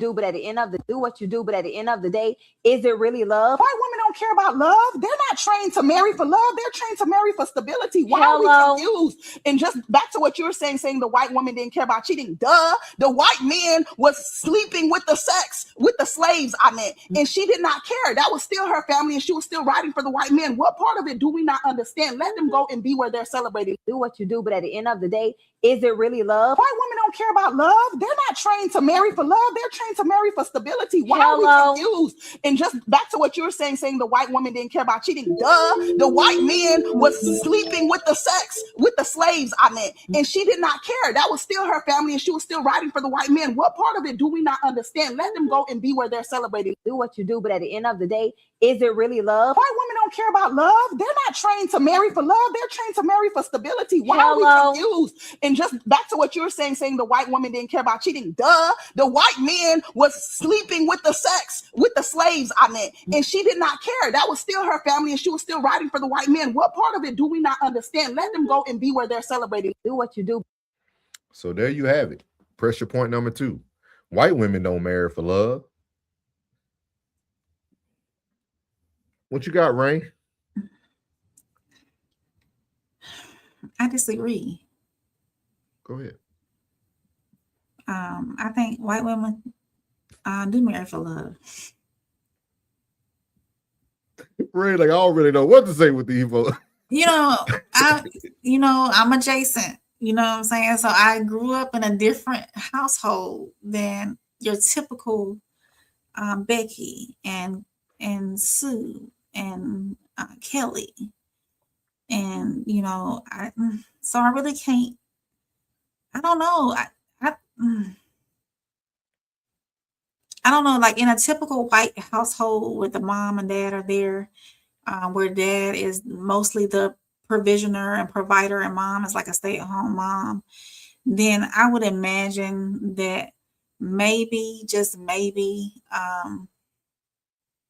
a young girl is told or shown, or that's what she sees. She sees the provisioner, so I don't know if they're told to marry for stability. I don't know. What's your thoughts on it? I think it's a lot to it. I think it's a very deep conversation, right? Mm-hmm. Because what she said, I think, has a lot of truth to it. But I will pose the question back to, if I was on there with them, I will pose it back to them is, okay, well, you're saying that they marry for stability, and right now, per the stats, they have a higher marriage rate than black people. Why do black women not marry for stability? Like, so if you don't marry for stability, what are you marrying for? Like, right. What's outside of stability for you? And I would love to hear that from any woman. What is outside of stability?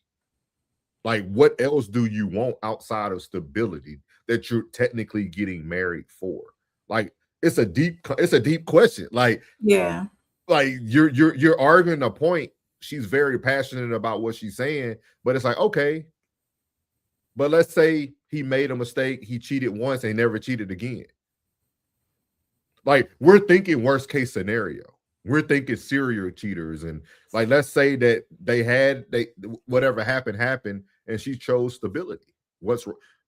You're choosing instability and independence, and then that equals no marriage for you for your entire life, and now you're single mom in it, or you're just no kids at all, depending on what your situation is. With no provision. Yeah, I would love to hear I probably need to find the whole thing in the future. I would love to hear what their whole take was on that. Yeah. Yeah. And I see what she was trying to say as far as like back in the day that the woman knew that the husband was messing with the slaves, and she still decided to stay and whatnot. So but that goes to show you tolerance too, you know. And she's choosing stability over being single with kids, even in that era. And two, we have to look at it too. Back in those days, a woman could not be by herself. Back in that era, a woman could not be single with kids or be by herself. Though that day and age, you had to have a male provision, male protection, all that. That was something that needed to happen back in those days. Yeah, but I also this is where I go back to like that selective outrage, right? Like we always go back to slavery. Why are you going back to slavery days to try to prove your point of what you're seeing today? Like, why would that be your model? Yeah. Like, you all know, for all you scholars out there, the people who go back to it all the time, you know what the mission was, right? Like, so like, why do you go back to the worst possible thing you can choose? Like it's just very interesting to me. Very, very interesting. Yeah. I'm gonna let you read some of these chats. I think it's gonna spark up some little small conversations. Race has said those same women will stack money behind their men for their exit. Beware. And too deep. Got the eyeballs on there. Robot Eater 13. Welcome in. Make sure you hit that subscribe button while you're here. Said, I can't blame them for doing so. The entire point of marriage is to establish a secure family bond. Tristan said, love is not the only factor in the picture. That's what white women were taught. Roxy laughing. Don't put that stereotype up on me. Richard said, y'all wild.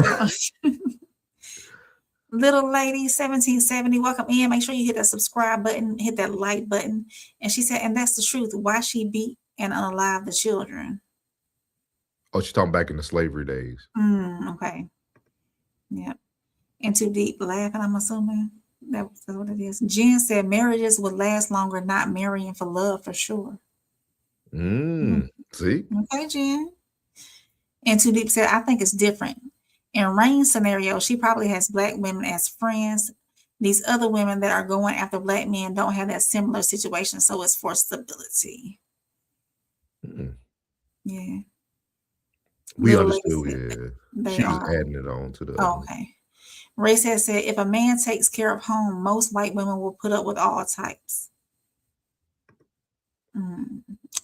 Robot Eater said, there may not be a specific call for it, but their mothers, sisters, and aunts have all married for stability.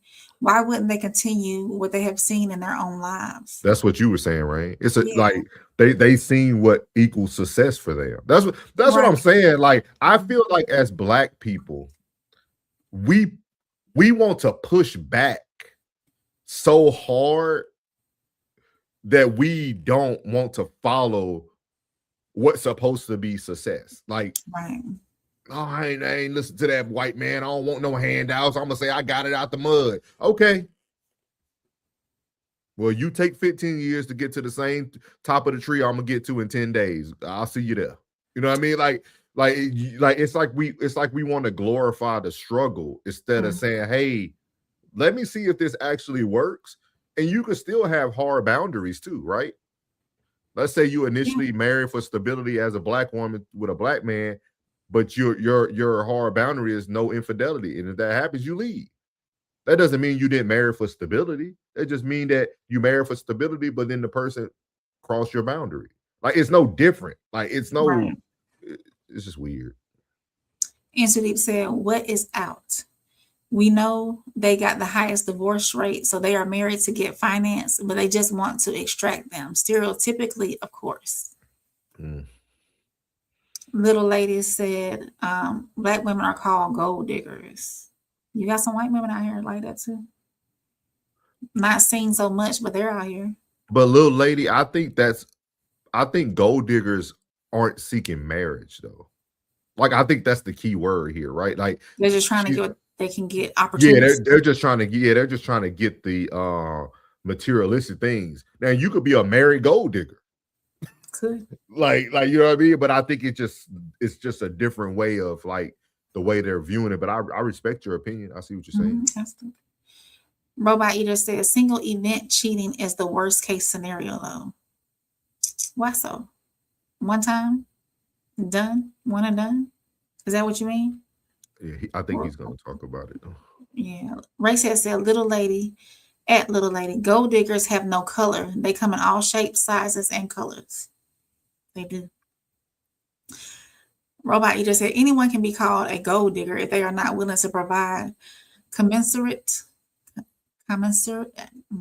value, that word value, and are looking for money and a man specifically to use those funds for her own spending. Thank you. And Sudeep said, yeah, women weren't even allowed to have their own bank account. The dowry from the father went to the husband once he got married. Marco said, low energy up in here. No, we just having a casual conversation. Time to boot who? How about we boot you? Thank you for coming, though. We appreciate the view. Make sure you hit that subscribe button. Come back when the vibe is higher. Little lady says, say what they call Black women that date men with money. Say what they call. Okay. They say Black women are gold diggers if they marry men with money. So she can't have high standards. But who cares, little lady? I think that's the issue with our society, little lady. I think we care so much. Who cares? Who cares if they call you a gold digger? Okay, you're married. You have a great family. You have beautiful children. Like, why do we care about labels? Right. Obviously, labels haven't gotten us anywhere. Like, I understand what you're saying. I'm not pushing back on it. I'm just wondering, like, I think that's why they get ahead so quickly. White folks don't care. White people don't care what you're saying about them. That white lady, if that was a real text thread, she does not care. She does not care that you've seen that because it's not going to stop the plan at hand. We will stop everything we're doing to try to prove a point instead of saying, hey, okay, I'm a gold digger, cool, and move on. Tristan said that's because it's not about slavery, it's about feminism. Don't hit him with him, Tristan. Don't hit it with him. And Sadiq said, because it's programmed through supremacy, actually. If you think about it, they want you to think that way because that way you'll never move forward. Man, NTD, we literally saying that. That's so crazy. We say the same thing. That's so funny. Ray said women had no power back then at all. That's what Rain was saying too. Yeah, so they had to marry for stability because they didn't have the means to be by themselves. They had to find somebody with some kind of provision and stability. Roxy said there are more elements to marriage than just stability. Do I know them all? Nope, but I know what I don't want. Absolutely. Roxy, that's what I was saying. You can still marry for stability and still have your boundaries. That's all. Yeah, definitely. Robot Eater 13 said, if you only date men for their money, not to build, but to spend it, then yes, you are a gold digger. Okay, he breaking it down. Bridget said, I'd hate for someone to say they used me because I was Black and she just knew it was in my nature to F anything. Thank you, Bridget. Thank you, though. I see what you said. Time, welcome in, Time. We appreciate you being here tonight. Marriage is not about a family. You're not even at that point yet, my people. You really have to be engaged with a woman who you believe can offer you more than children. I like it. Little lady said, marriage is a business you invest in. If you don't, lose your business. If you don't, you lose your business. I like it. I like your perspective, little lady. Thank you for joining us tonight. Yeah, Little Penny said, take it back to cavemen then. Women latched on to the best provider and hunter. Yeah. Little Penny said life is survival of the fittest. That's true. Racehead said life is a game. Where we at? Man, it's a lot. We appreciate y'all too. Into Deep said, look, after waiting to exhale, that movie ruined it for every black man with a black woman, because guess who he left with? And then the song played forever.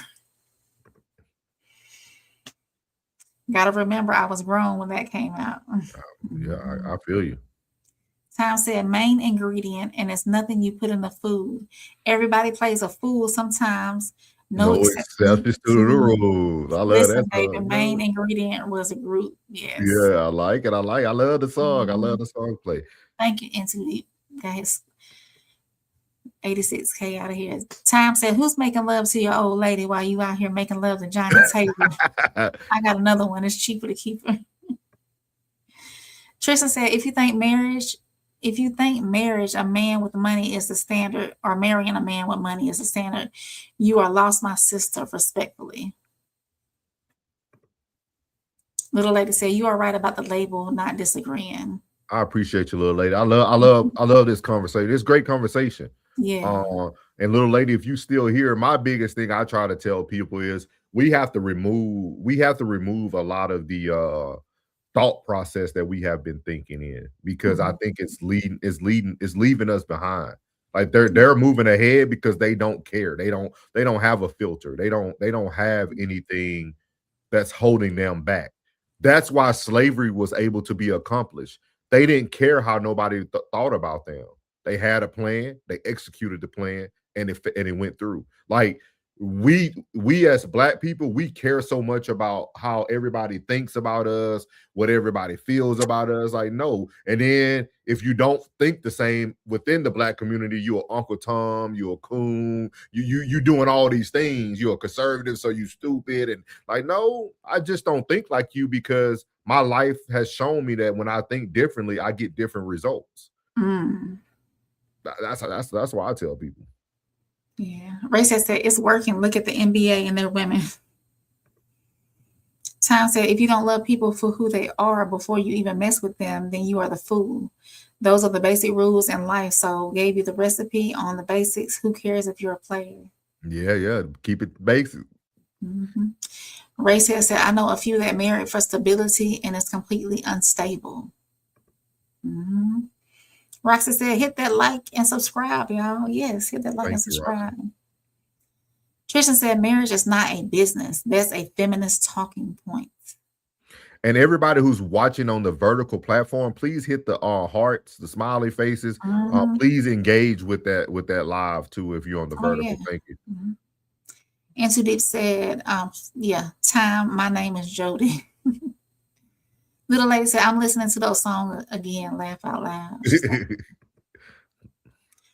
Robot Eater said, because our image is so misaligned that we must deeply control our image as Black people. We control our image and narrative. But we don't control it, Robot Eater. We don't control it. Every time we think we have control of it, they manipulate it and they turn it into another label, right? Right. So, but that was pressure point number 2. Great conversation again. Great conversation. That's why me and Rain wanted to do this show, man, because a lot of times we don't really get to sit down and talk about things, or sometimes maybe the room just feels a little bit uncomfortable for Rain, depending on like how the topics come up, or she's on the panel and she's the only white woman and you can't say these things. So I think it's great to have a space where people can have these open conversations, and we appreciate y'all all being adults and having real dialogue in the comments too. So we're moving on to our third pressure point, and then we have one more after that to close it out. Our third pressure point of the night is Jamie Foxx, 3 baby mamas, and they all white. So for y'all who aren't aware, all the women were on Jamie Foxx's side after he did his stand-up comedy thing. When he came back, and we don't know what happened to him. I think he got cloned Tyrone for real, but he came back. Nobody knows what he came back from. He talked about his medical story, but he said he's done with white women, right? It was part of his whole thing. And all the Black women ran with it. Oh, girl, he finally figured it out. Blah, blah, blah, this and that. Y'all shouldn't do that. Man wouldn't tell y'all the truth. The man always goes back to where he finds his what, Ray? Peace. Here we go. coonery at its best if I've ever seen it. I am utterly disgusted.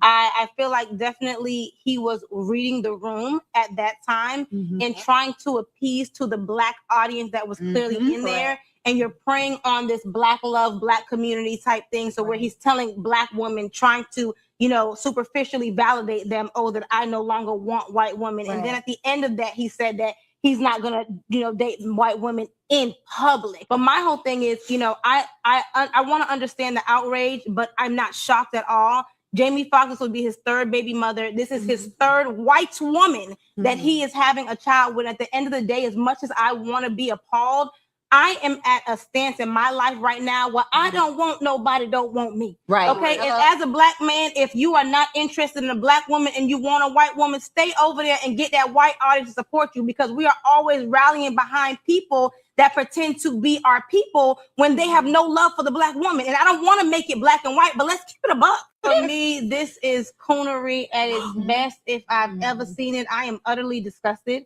I feel like definitely he was reading the room at that time and trying to appease to the Black audience that was clearly in there. And you're preying on this Black love, Black community type thing. So where he's telling Black women, trying to, you know, superficially validate them, oh, that I no longer want white women. And then at the end of that, he said that he's not gonna, you know, date white women in public. But my whole thing is, you know, I want to understand the outrage, but I'm not shocked at all.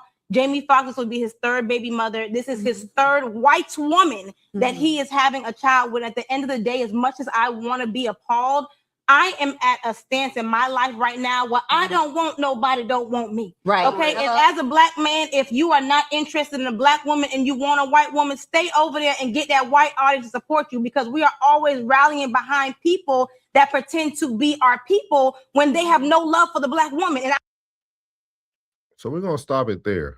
I'm gonna let you go first, right? Go ahead. Okay. So Jamie Foxx dating preference dictates what culture should support him. Exactly. That's exactly what I was gonna say. Now, all y'all Negroes were supporting Bad Bunny at the Super Bowl. Like, y'all support Serena Williams, who's married to a white man. Man, who else is out there that we support? We had a list of them last week. There's a bunch of Black people who are married to white women that we support every day. Yeah. But you're literally saying that you're not, because he doesn't want to date a Black woman, you saying don't support him. Don't support his talent. This is what I just said. This is why white people keep moving forward. Those white folks made a lot of money off of Serena at those Wimbledons and all those tennis matches. And you think they weren't putting their money on her just because she was Black and she dated out? Like, our mind, man, where is our minds today, guys? Like, where are we? Like, she had about 10% validity there, and then she said that, and everything she said didn't matter. And then another thing I want to point out to y'all is, let me tell y'all sisters something. I'm talking to the sisters now. I'm talking to women who are darker than me. Y'all better stop letting these light-skinned women try to tell y'all narrative. That's a Black lady up here trying to be as white as she can be with blush. I ain't no niggas blush. So why you wearing blush on your cheeks? People would say one thing and display a whole nother thing. Y'all dark-skinned sisters, don't be listening to this rhetoric, because that lady right there has different privileges than you too. It's light-skinned privileges too now, y'all. Like, don't get all this stuff mixed up now. Like, don't get confused. The Willie Lynch letter told y'all, I'm gonna split y'all up by dark skin and light skinned Black people. Like, she still has different privileges than you do. But you're gonna tell us don't support Jamie Foxx because he dates white women? I get that part. We lost. We done. We cooked. What I don't get though is, or what I understand her frustration at the point that she says that, well, you told me you were done on that side and you were gonna date black women from now on, but now you reneged and you went back. That's why did you care? That's a valid point. Why does it matter? And obviously I feel, in my opinion, she feels some way about interracial dating altogether anyways, because if she didn't, then she wouldn't be making this point. She's hurt that some black men choose white women. And you do have those black women out there who are hurt by that. And it's funny to me because, like, when I think about celebrities, black celebrities that date outside of their race, none of them fall under the rhetoric that black women complain about. Because black women always say, I don't care if you date outside your race, just don't insult us. Don't say negative stuff. Jamie Foxx never said anything negative about black women. Absolutely not. Not that I know of. Not that I've ever seen. So why are we worried? Why wouldn't we support our brother? We won't even support the person that's supposed to be like us because they don't date like us. But you will support the black man that date another man. He ain't picking you either. That should be the biggest insult to women. When a man won't even pick your gender. I think that's bigger than race. Yeah. Let me fall back. So because that bothered me at the end. That last part, but I'm gonna let you get to these comments. Okay. Race has said, I would encourage all to read the Willie Lynch letter if you haven't already. Little Penny said, we sell the image to the highest bidder. Little Lady said, why not marriage or relationships, not a business? What you put in this is what you get out. I agree. Little Penny said, let's see rain feet. I have some beautiful feet. I have beautiful feet. He want to see the bottom. He talking about them dirty feet. Mom, my feet are clean. Little Penny said, just kidding. Robot Eater said, we allowed rappers and athletes to determine our image, which is crazy. Thank you. You got all your brain cells, Robot Eater. We appreciate you being here tonight. Ray said, little lady, right. Family is the first institution. Into Deep said, little Penny, are you just joking? Or just joking? Little lady said, he needs support again. He needs checks. He needs them checks. Robot Eater says, superficially validate is the best way to describe it. Superficially validate. Okay. I like that. Little Penny said, notice only black women care about who Jamie is with. I'm just saying. Big facts. Robot said, because it directly affects them at Little Penny. Little Lady said, why would they care if he's with them? Because they're not. Because they're not her. Tom said, I can't be mad at what people prefer, souls. Just like you can't be mad with a player or a gold digger or a woman who is looking just for stability. Yeah, I agree. Your preference is your preference, and who you go for is who you go for. What you choose to do is what you choose to do. We all grown. Little Penny said at Robot, it doesn't affect them because he clearly not smashing. Trisha said, mind you, black women took the white woman's feminism as their own just to hate us. They're really mad that white women switched the playbook on their tail. S-Tech guy. S-Tech? Yeah. Tech guy. Hey, Tech guy.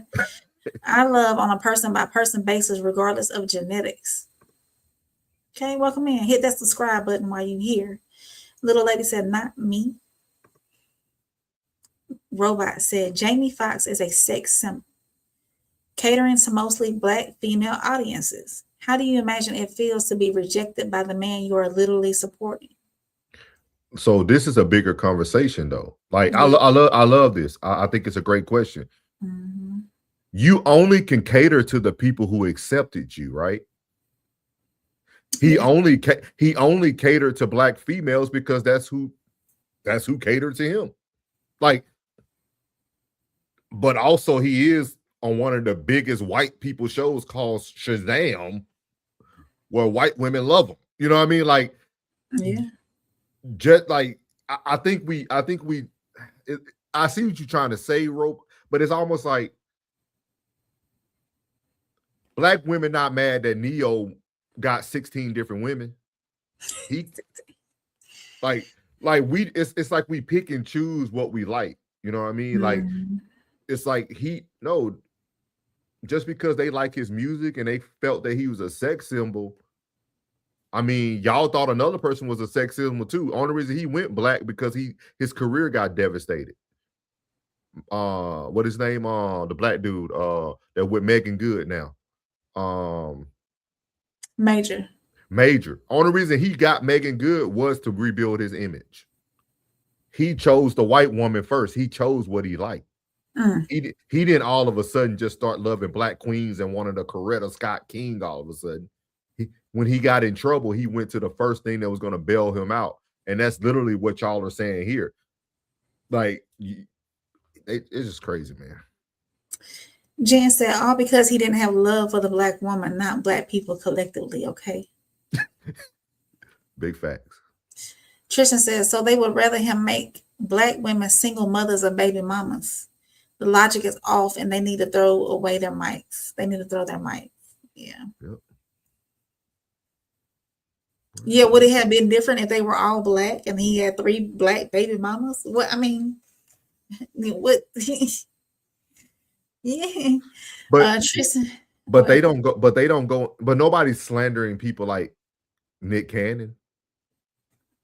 Like this is not new, y'all. Like it's just crazy to me. Little lady said the thing is why use trickery to get support, gaslighting, and jet eye mind tricks. He didn't use trickery though. He was doing a stand-up comedy. Comedy is comedy. Comedy.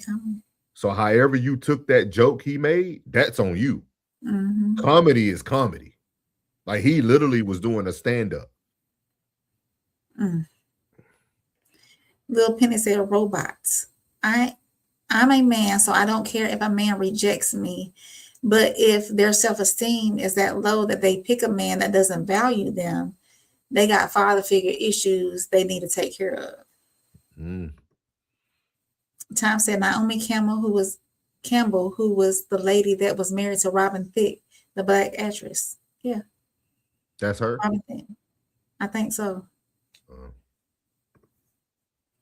Robot said, let's not pretend their point is not women. That's her? Ty, don't do that to me. Don't tell me this is a black woman who was once married to a white man. We're gonna have to find out who that is. I don't think that's Naomi Campbell. I don't know who that is. They didn't say who their name was? Oh. Let's not pretend their point is not any way valid. He caters to black women, or does not date them. He caters to black women, but does not date them. What makes I want to hear this, preference. But I want to hear this out though. Does he cater to black women because black women like R&B? Like, how does he cater to someone just because, like, I just want to, like, I love this conversation. I want to know, how does he cater to someone? You choose to be a fan of what you want to be a fan of. There's black people feigning at Billie Eilish concert. She white. She's not catering to black audience. She just has a mixed audience. Like, how can he cater to something just because that race chooses to gravitate to him? Mm-hmm. Into Deep said white people do support Jamie Foxx. That's why he is in his position. Thank you, Into Deep. I was waiting for you to have my back. Little Penny said they just mad because they perceive Jamie as the best of us and can't have him. Are they idolizing him? Little Penny said he caters to whoever makes money. pays his bills. Robot said his biggest customer segment is white women who makes the most money. Oh, he said black women. Excuse me. You had it right. Little lady said, I don't support no nonsense. Little lady said, oh, if there was a joke or not. Tristan said, these are types of women who also make excuses for black women who date white men, and we're supposed to protect them. These are the type of women who also make excuses for black women. Yeah. Little lady, I would love to hear your opinion on this comment about the black women who choose to date outside their race. Into Deep said, it's the well-to-do that have the problem. Oh, he almost got you, right? No, he did not. No, I'm just saying, like, I tried to get me. Yeah, I wasn't expecting that to be in the comment. It's the well-to-do black men that have the problem, or the well-to-do black people, period, that have problems with people dating outside their races. Am I reading that right? Yeah, he's saying it's the well-to-do Negroes that have the problem with the date outside his race. Yeah. Tom said George Lucas is married to a black woman. I forget her name. Little lady said Clone Tyrone was good. You like that movie. It was good. Roxy said, in my opinion, this is a closed-minded view. I am a huge supporter of black men, women, people all together. What does it matter who someone has a preference for? And Roxy, I wish you was here for our first show. I want to pose this question to you, Roxy. I posed it to all the other white women, Rain, everybody last week. The reason why these questions exist is because white women don't speak up for black men who choose them as loud as black men who stand up for white women that they choose. I never seen a white woman who dates outside of her race have a true reason why she dates outside of her race. Like a true reason. Not it's my preference. It's not like how my call to service to white women last week was, when are y'all going to start standing up for the black men who have to be criticized by their own community because y'all don't have any other valid reason why you choose to date outside your race? Like, I really want to hear that. I really want to hear that's what I grew up. I don't want to hear that's what I grew up around. I don't want to hear that's my preference. I want to know why you dating niggas and not the cracker. That's what I want to know. Why did you choose black and not white? It's something I want y'all to think on and ponder on. Like, because black men as well. I even said it on the show last week. Black men as well. We're going to have to get to a point where we're like, hey, they can't even tell us a valid reason why they support us. We might got to stop dating them. Like, it might get to that point one day. So why isn't preference and culture, why isn't that a valid reason? Because preference and culture doesn't give any validity. It doesn't hold any weight. Like, a black man will say, oh, I started dating white women. It was the first time I had peace in my life. I never had a woman who came in submissive. He's given all these attributes and characteristics of the woman. But then when a white woman is asked, why do you date outside of your race? Oh, that's what I grew up around. Well, that's just my preference. I just never really liked white men. Like, okay, what did that nigga do positive for you? Like because like you're not separating him from the group that you're choosing to exclude. Yes, you are. Okay. Well, I am. I can't argue with y'all. That's something y'all gotta fight for. Okay, so let's talk this out though. Because I'm genuinely because that's my preference for dating a black man. I've only dated black men. I've dated some Hispanic with melanin, the Afro Latinos. And it's because I grew up in the culture, for one, And 2, melanin is attractive. On top of not only that, Black men tend to project confidence more than white men. When they enter a room, especially a Black man who projects that type of confidence, the room stops and looks. You don't get that same energy from a white man. To me, you don't. They elude confidence. They elude masculinity more than the white man does. Everything you're saying is going to fall into what Rigid said. That's all fetishes. That's like that's like fantasizing about something. Like that. That sounds like it does. Like because the comments you're making aren't true. Yes, they are. Not all Black men move the room. There's white men. Not all Black men. Too. No, I've never seen a white man move a room. You haven't, but white men move rooms. Like we know this. That's why you got rich billionaires, and I'm sure when Bill Gates walked in the room, he moved the room. Like I'm sure these people moved the room. You know what I mean? So like, you gotta bring some more to the table of why your experience with that Black man made you want to choose that. Like that Black man is that you got some Black men who are even going to the point of downgrading the Black woman to put the white woman on the pedestal. Like you see that in some Black men. So you got men who are willing to literally be disowned by their own to prove their love for you. But then you talking about the man in the room, I like the dark skin, metal, like that's like, okay, those are characteristics. Like that sounds good, but like, why do you? And it's okay if you don't know right now, because I don't think no one has ever asked this question before. Like, I don't think you have to sit here and prove your love for like whatever you choose to date and your preference. I just want white women to think about that and think it through, that you have a man on one side sacrificing a lot to prove his love for you and why he choose your race, but y'all don't really show us why you choose us. Just something to think about. It's just something to think about. I never thought about it until we did our show. I was like, so would it be the same for a man who prefers a certain type of woman? But I think that would go more into fetishes.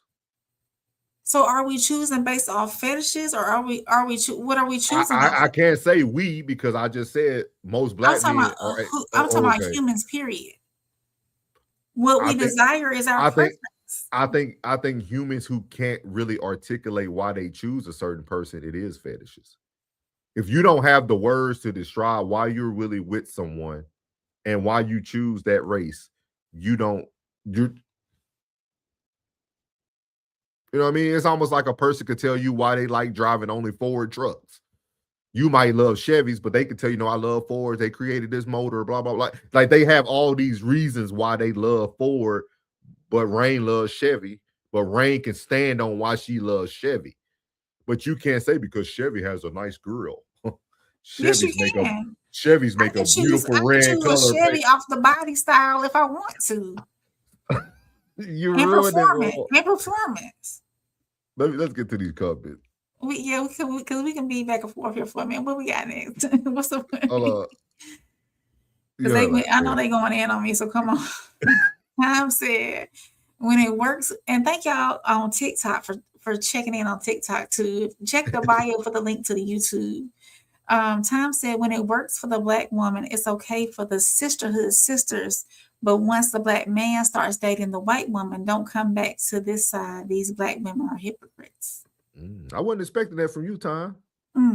He said, it's crazy how our sisters will tell Black men don't mess with these women, and they take Tammy Faye's Baker look and make it famous. Tom said, Robert De Niro, my brother is dating who she's not Italian. She's not Chinese. She's not Korean. She's a Black woman. Yes, Robert De Niro. And Tulip said, Jamie got an Oscar. No Black are on that advisory board. Tell him in too deep. Racist said, Fox don't owe them his life, though. Time says, souls, I can go on for days on who white men have dated, and they are not. Ireland black women and African women have a thing for white European men, let's be honest, but black women do not talk about that. Little lady said, all I know is I went in Living Color Tour 16 way up and Jamie had me. Laugh out loud. Oh, she went to the Living Color Tour in 2016. Okay. Okay. Mm-hmm. Phyllis Moore Long. Welcome in, Miss Phyllis. Make sure you hit that subscribe button while you're here and like, of course. She said, that's true about Jamie Foxx. I prayed for him when he had a stroke. I mean, I prayed and I cried. When I saw him again, he emerged in a Rolls Royce with a white woman on a dinner date. WTH. All right, Miss Phyllis. Time said, ego, selfishness, entitlement equals narcissist, and you get a Jada Pinkett Smith. Time also said, Robin Thicke was married to a black woman, I believe. That woman was in a movie with Denzel Washington. So, okay. Mm-hmm. Oh, it was Paula Patton. Okay. Yeah, it was Paula Patton. Thank you. Thank you, Into Deep. Okay. Pocket said Paula Patton was married to Robin Thicke, not Naomi Campbell. Little lady said it was mixed girl married to Robin Thicke, the actress. Oh, okay. Yeah. Little Penny said Paula Patton as well. Everybody knew that. Well, our bad. Yes, our Paula bad. Patton. We missed that. Our bad, y'all. Tristan said, moral of the story is black men are desired by more races than one. We have options, and that shouldn't be a problem. That's facts. Peace, peace, peace to the Raw Society staff and chat. Thank you for coming in. We appreciate you being here. Tom said, Paula Patton, she was Robin Thicke's first wife. Robin Thicke loves black women. Tom also said, and let's not forget our own Michael Jackson, Elizabeth Taylor, Brooke Shields, Lisa Presley, love who they want to love. He also said, when black women are being loved by white men, they have no issues taking on that love. I always say hypocrisy, but let us know how to say it correctly. Put it back in the chat again. He did it one day, and I can't remember exactly how it goes. So put it in the chat again how we are supposed to pronounce your name, please. Those type of black women that clap it up for the bed wenches. What is a bed wench? I don't know. Okay. Little lady said, loyal to a default. Now I will hang out with the boys. What you mean, little lady? Explain that. Robot said, what does it benefit a white woman to speak up for her black counterpart? In her mind, he's doing him a favor. She's doing him a favor. Hey, Robot, you're right. You're right. Mm-hmm. That's how it comes off. That's what he's saying. Like he's saying pretty much you guys don't even feel like you have to speak up because y'all think y'all are doing him a favor. And that's what I'm saying. So that comment right there, let's say if it's some truth there, think about a black man having to battle that and you have nothing you can say for him. Little Penny said the black community throw away more money than any other community on things that don't move us forward, such as entertainment.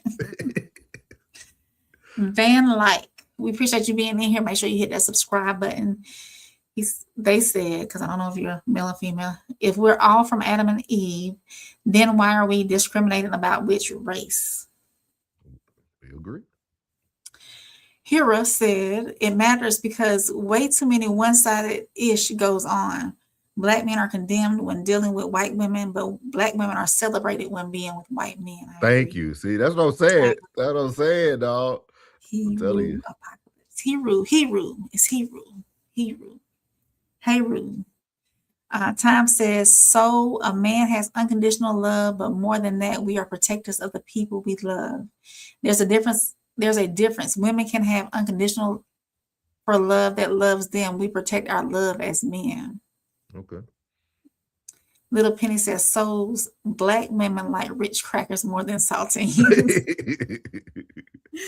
Richard said, I just found out it's a lot of white people who passed away for black people. What? You got to break that down. White people who passed away for black people. Little lady said, black just want to cheat in peace. Little Pen said, rich just a little more sweeter. Richard said, that makes sense. Okay. Ray said, Van Lyck, ask the sweetie and the German who created the construct of race. The sweetest and the German who created the construct. Okay. Heyru said, it's too much depolicing going on, black men, but nobody bats an eyelash when white men sample the world's women. Mm-hmm. And Deep said, it's proximity for me. I don't see many black work I'm at.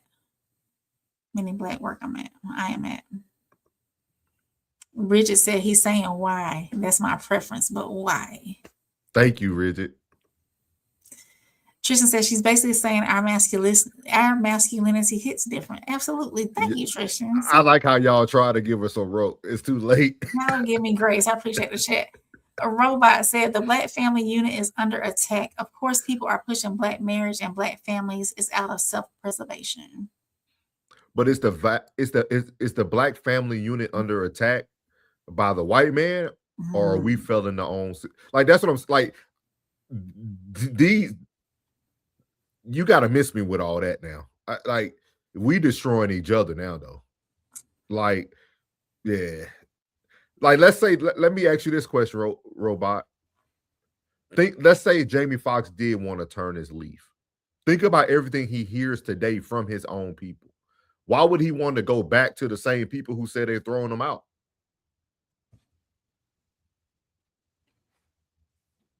I don't want to go back to an abusive home. That makes no sense. Little lady say, yep, all fetish agree. See, she yep, thank you, little lady.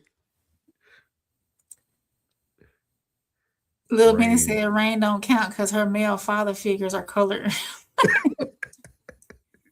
Tristan said there's a difference between moving the room and controlling the room. Time said Malika Andrews, Kari Champion, Sage Kimberly, Martin. I'm missing the other few of the black women that worked at ESPN. They all date white men. Yeah, and it's so crazy, Time, because they all act blackity black too, especially Malika Andrews. Robot said, no offense, but it feels like we are temporary fads or pets to them, something to try out before they go back to the white structure. See what I mean? But you see how that? I mean, I get it. I get it for those women who do that. I get it. I get the fetishes for those women who do that, but I've never been on the other side. I don't. Heyru says certain types of white men, like rich hipster type white men, can move rooms. Hipster type. And guys, we're gonna end on this topic. We'll bring the last topic up next show. We've been here for a while tonight. Yeah, but I want to get to y'all comments and we'll end the show on because they real good. Into Deep said, not really souls. I went to Microsoft event and he walks goofy, but Paul Allen, rest in peace, did though. He's so stupid. Appreciate it. Racehead said to Robot, I've seen that happen several times. Robot said the answer you are looking for is validation. The white man has declared us subhuman and being chosen by white women. You ask her to validate you in a white man's place. Okay, I could see it from that view. Little Penny said, not a fetish, just comfort. Time said, Rain, are you willing to lose your family for that black man? I believe black men are willing to lose their family for that white woman, and I believe that's what Soul is trying to say. I'm the wrong person to ask that because I really don't care what my family thinks. I've been the black sheep of the family since I was here on this earth. So, little lady said, heavy Chevy, I survived in it. Jen said, choosing a race versus choosing a person. Yeah, Jen been giving us a lot of new. We're gonna have a lot of segments, a series off of her one-liners. So, and Too Deep said, I like fetishes. Rain, and it's what you're attracted. Don't worry about souls. Heyru said, I just want the deep. Oh, did we do that?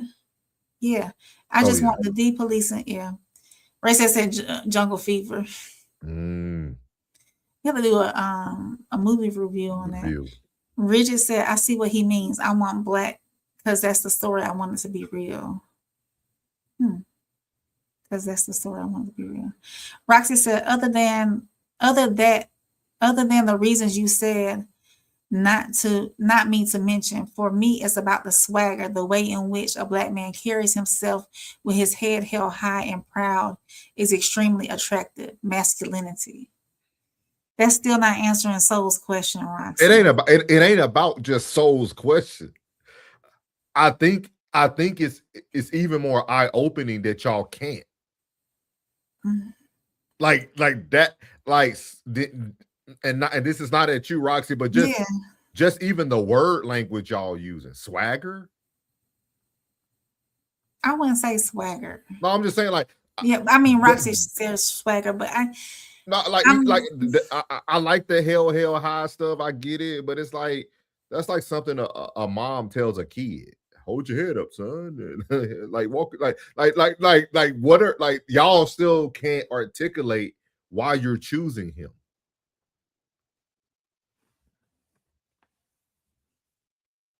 Jen said, I didn't choose to date a race. She'll probably elaborate. I don't know. We got a bunch of comments. Robot said, it's the same thing as the Mandingo effect. It's nothing more than jungle fever. They want the big, beastly black man to rock their boat. The story has never changed. Absolutely not. Because let me tell you something. Not all black men are big and beastly at all. So look at that. Look how quickly you could criticize, but you haven't been able to articulate why you choosing them. It's a preference. It's the attraction. We need to have this off. No, because y'all making it sound like y'all selecting a pair of shoes. That's what it's. Y'all are saying things about that sounds like y'all going to pick out the nicest Mercedes on the lot or something. Like, I mean, it's okay if that's how y'all feel. I think maybe for myself, it would be easier for me if y'all just say, hey, I never thought about that. Let me think on it. And once I get something, I'll get it for you. But right now, I thought about it since the last show we did, and it's not coming. How about that? Maybe that's something you got to go and really self-reflect on, right? Like, especially in your life, your person's going to be passing down. It's a lot to think about. Not putting out personal. You got to think about it. You got something that's attached to you that's going to now have to think. Like, it's a lot to it.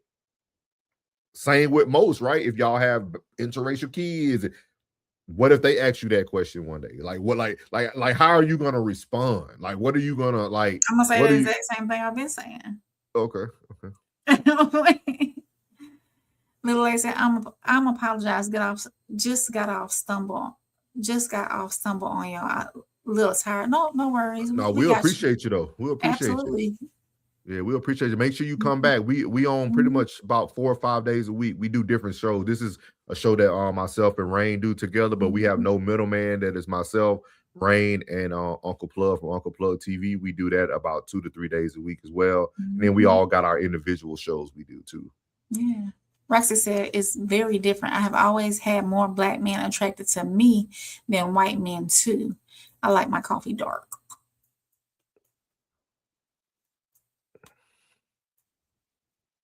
Okay. Ladies, we're going to have a whole series about this. I'm telling y'all right now, we got to cook this up. Yeah, we got to cook this up. What else we got? Little lady said, went to his first tour in Living Color, Pittsburgh. We already did that one. But she was saying that. She was giving you the detail. Okay, nosebleed seats and heard me. He actually all right with me. Okay. Mm-hmm. And welcome in all the new people who are here. As you come in, make sure you hit that like button, hit that subscribe button. It's a free way to support our channel. All right, y'all. The last one we're gonna read, man, y'all. We're gonna get through these and can you get through the ones the short ones, y'all. We're gonna pass on. We apologize, okay? Tristan said, not a bed wench. He talking back to the slavery days again. And you already heard how to pronounce his name, so here you go. Yeah. Roxy said, true. I'll let my man defend himself because he's been doing it longer than me and he's better at it. And I will say this, listen, as we go on and we this show becomes bigger than what it is and we get these reoccurring viewers in here, the best way to get your chat read is a super chat. Super chat. So make sure, they're open on Soul's channel. I'm not fully monetized yet, but we getting there. YT student 1. I'm sure when the first blacks and whites saw each other, they were like, how is this? That's funny. Hiru said, black men can't even have red bone sister without some black women saying something about it. Oh, you like the light skin one? You like the little red bone over there? You don't like a dark skin one, do you? That's how they sound. Robot Eater said, we literally lost the Civil Rights Voting Act of 1964. Tennessee has no black voting districts. It's all white. Yes, we are under attack by white supremacy as always. Robot, how did you get there, though? How did you get there? Look at Memphis. Hey, Lorena. And y'all didn't care about Nashville. Y'all gave that to the white people anyway. Like we gotta stop picking out these isolated issues. Like you got to tell me why we even got to that predicament anyway. Mm-hmm. That whole thing was able to be moved and acted upon because nobody worried about it. You know what we worried about? Y'all worried about that orange man. Y'all called him the orange man. Y'all worried about Trump more than the personal issues that we needed to be fighting. That's what they do to us. That's why I said for black people, we are so easily distracted. They take you off your pivot and then they do everything behind the back door. All these things happen because we leave our posts. That's all it is. Tom said, Leo DiCaprio samples all the women, but we black men, because I got to speak up for my brothers when all they have is Cardi B's, Megan Thee Stallions, and Sexy Reds. Good luck being Jada Pinkett Smith. Yeah. Tristan said, moving forward, I'll plead the fifth. Richard said, I'm saying it's a lot of white people who paid with their life for blacks. I'm gonna look more into it. Talk to you later. All right, Richard. Bring that back to us. Okay, let us know. I see what you're saying. I like that, Richard. I like that. Little Penny said, Rain, don't go back to the white structure, please. We need you to stay black and strong. Never been. Technically, I haven't. Ray said, Robot, don't believe the hype. Research is a bit deeper. We are Americans and we have the right to vote. Robot said, research deeper. They barred black politicians to enter a room to even vote on that. We are seeing it in real time, at Ray said. Robot, you seen that black dude. You know why that happened. Come on now. You know why that black dude. Come on now. We got to be transparent now. You talking to somebody who pay attention to politics here. I just ain't trying to go into my soapbox, but come on now. You know why they ain't want that boy in there. That same boy who act like he was Martin Luther King when he changed his voice 2 years ago.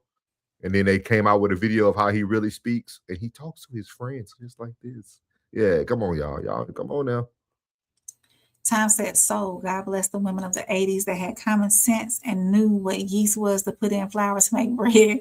You can never, as a woman, mess up salmon. Ray said, Robot, the CBC and the NAACP are. Robot said, this isn't an argument, nor does it deny the truth of what has happened in our nation. You're right. Robot said, black votes and voices are being stifled. Mm-hmm. Time said, it's definitely not answering Soul's question because a man should be able to do more than enter a room. He should be able to take care of his kids. Didn't have that, didn't hear. He will pour into me. Okay. Time says, swagger and entering a room cannot pay the bills. It cannot build character and responsibility into your children. This is why women make bad decisions on men. Cardi B can't pick a man to save her life. And Too Deep said, I choose by the feet. Race don't matter. Little Penny said, Rain saying she didn't choose the game chose her. Don't get that chocolate. Robot said, women don't make bad decisions. Statistically, that is impossible. Unintelligent people make unintelligent decisions at times. Tom said, you got to think about some of these black women wanting a Birkin bag that costs that much money, but don't put that money into their child's trust fund or college fund, but only into themselves. You ain't got to read. I'm just going to put these next few because they going at it. Ray said, and then oh yeah, he said, "Thank you." Yeah, we're gonna keep talking about it though, y'all. I love the conversation. Yeah. Hero said he always been a red bone magnet. Please click that notification button, man, so y'all can see the future lives. It's free. Appreciate you. In too deep. Robot Eater said, we are Americans under a constitution. We are not a migrant class and do not need special permission to vote. Just register and vote. And I proved that earlier with the voter turnout from my city. So Robot said we got into that predicament because people voted a literal white supremacists who elected white supremacist cabinet who support white supremacists and local governments. It's not that complicated. Jackson, welcome in. He said, repeal the 15th and 19th Amendments and DEI, alimony, child support, and welfare. Robot said, it's not like the 2016 election was investigated and proven to be tampered with. Of course, those votes will be thrown into the garbage. And Too Deep said, and look at Barack. Michelle be dissing him nonstop. All right, let's see. Okay. This is the last one. Hey, Ruth said, black women limit themselves when it comes to black men, but yet have a nerve to explore options with the white, nerdy, rinky-dink, shabby men. Awesome. We appreciate y'all tonight, man. Absolutely. It's been a wonderful show, man. We really appreciate all the new people who came in tonight, creating some new conversations. At Little Lady, who else? Robot Eater, man. We appreciate y'all, man. We really appreciate these conversations. The rest of y'all know how we feel about y'all. Time, Race Head, Little Penny, Roxy, Hypocrisy, I'm saying it wrong, In Too Deep, Jen, like everybody who came in this thing, Tez, Plug. Like, we appreciate everybody, Family of God, everybody, all the originals, man. We appreciate y'all. She said, I don't know everyday working women wearing a 10K bag. That's true. Yeah. The only thing I would like to pose to you guys today before y'all leave tonight is just to understand that these conversations need to be had. Two things can be true as we have in these conversations. I always tell people I'm not here to win. I'm just here to have the conversation. I think the conversations need to be had so that we can start talking about these things in a brighter light. And I'm glad to see that we got people in here who care about politics. So we'll definitely be bringing some of that to y'all. I used to be very heavy on that, on the no middleman at the beginning, but we'll definitely bring that to you guys. But the one thing I want to pose to you guys for next week, when you think about anything that has to do with race, has any of it actually impacted you personally? And if you can't answer yes, I'm talking about to you personally, not a family member, to you personally, you have to now start to think about how can you move the needle forward. So that's some of the things that I want you guys to think about, man. She said, I do get the notification. Appreciate it. Yeah, we'll be coming in this thing. Great conversation, Souls. Souls of Thought, Plug, and definitely miss my brother. Plug won't be on this show time. This is a show just for me and Rain. So salute to Racehead, man. We'll appreciate y'all. Y'all could continue to put chats into each other. We're going to close out with a song, and then we're going to close this thing out. We appreciate y'all. Yeah. Deep-rooted conversations. Real talk. Real roots. Real us. Souls. Soft rain. No middleman between the truth. I can see it in your eyes, you got it. Pain got your heart moving cautious. Different worlds, but the same kind of scars hit. Different roads, but somehow we still crossed it. Mad cause the world never listened right. Mad cause your truth always turned to fight. But every time you speak, I hear the hurt inside. And every time I talk, I'm trying to heal the divide. All the talks we done had, all the perspectives we shared. Now we trying to understand why nobody cares about the roots underneath.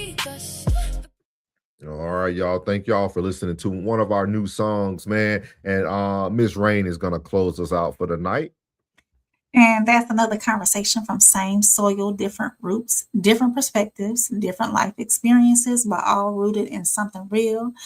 From me, your girl Soft Rain, and from Souls of Thought, we appreciate everybody who pulled up tonight, shared their perspective, and allowed space for honest conversation. Whether you agreed, disagreed, or somewhere in between, the goal was to never talk over each other. It was about to understand each other a little better.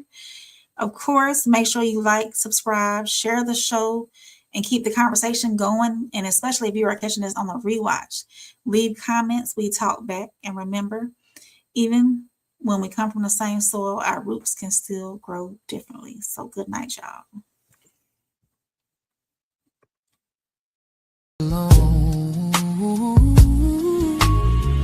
You learn from grace, I learned from grind. Different lessons, same fight for the mind. Couch conversations cut deeper than pride. No filters here, nothing to hide. We question the past, we challenge the now. Trying to figure out the why and the how. Different views, but the same pursuit.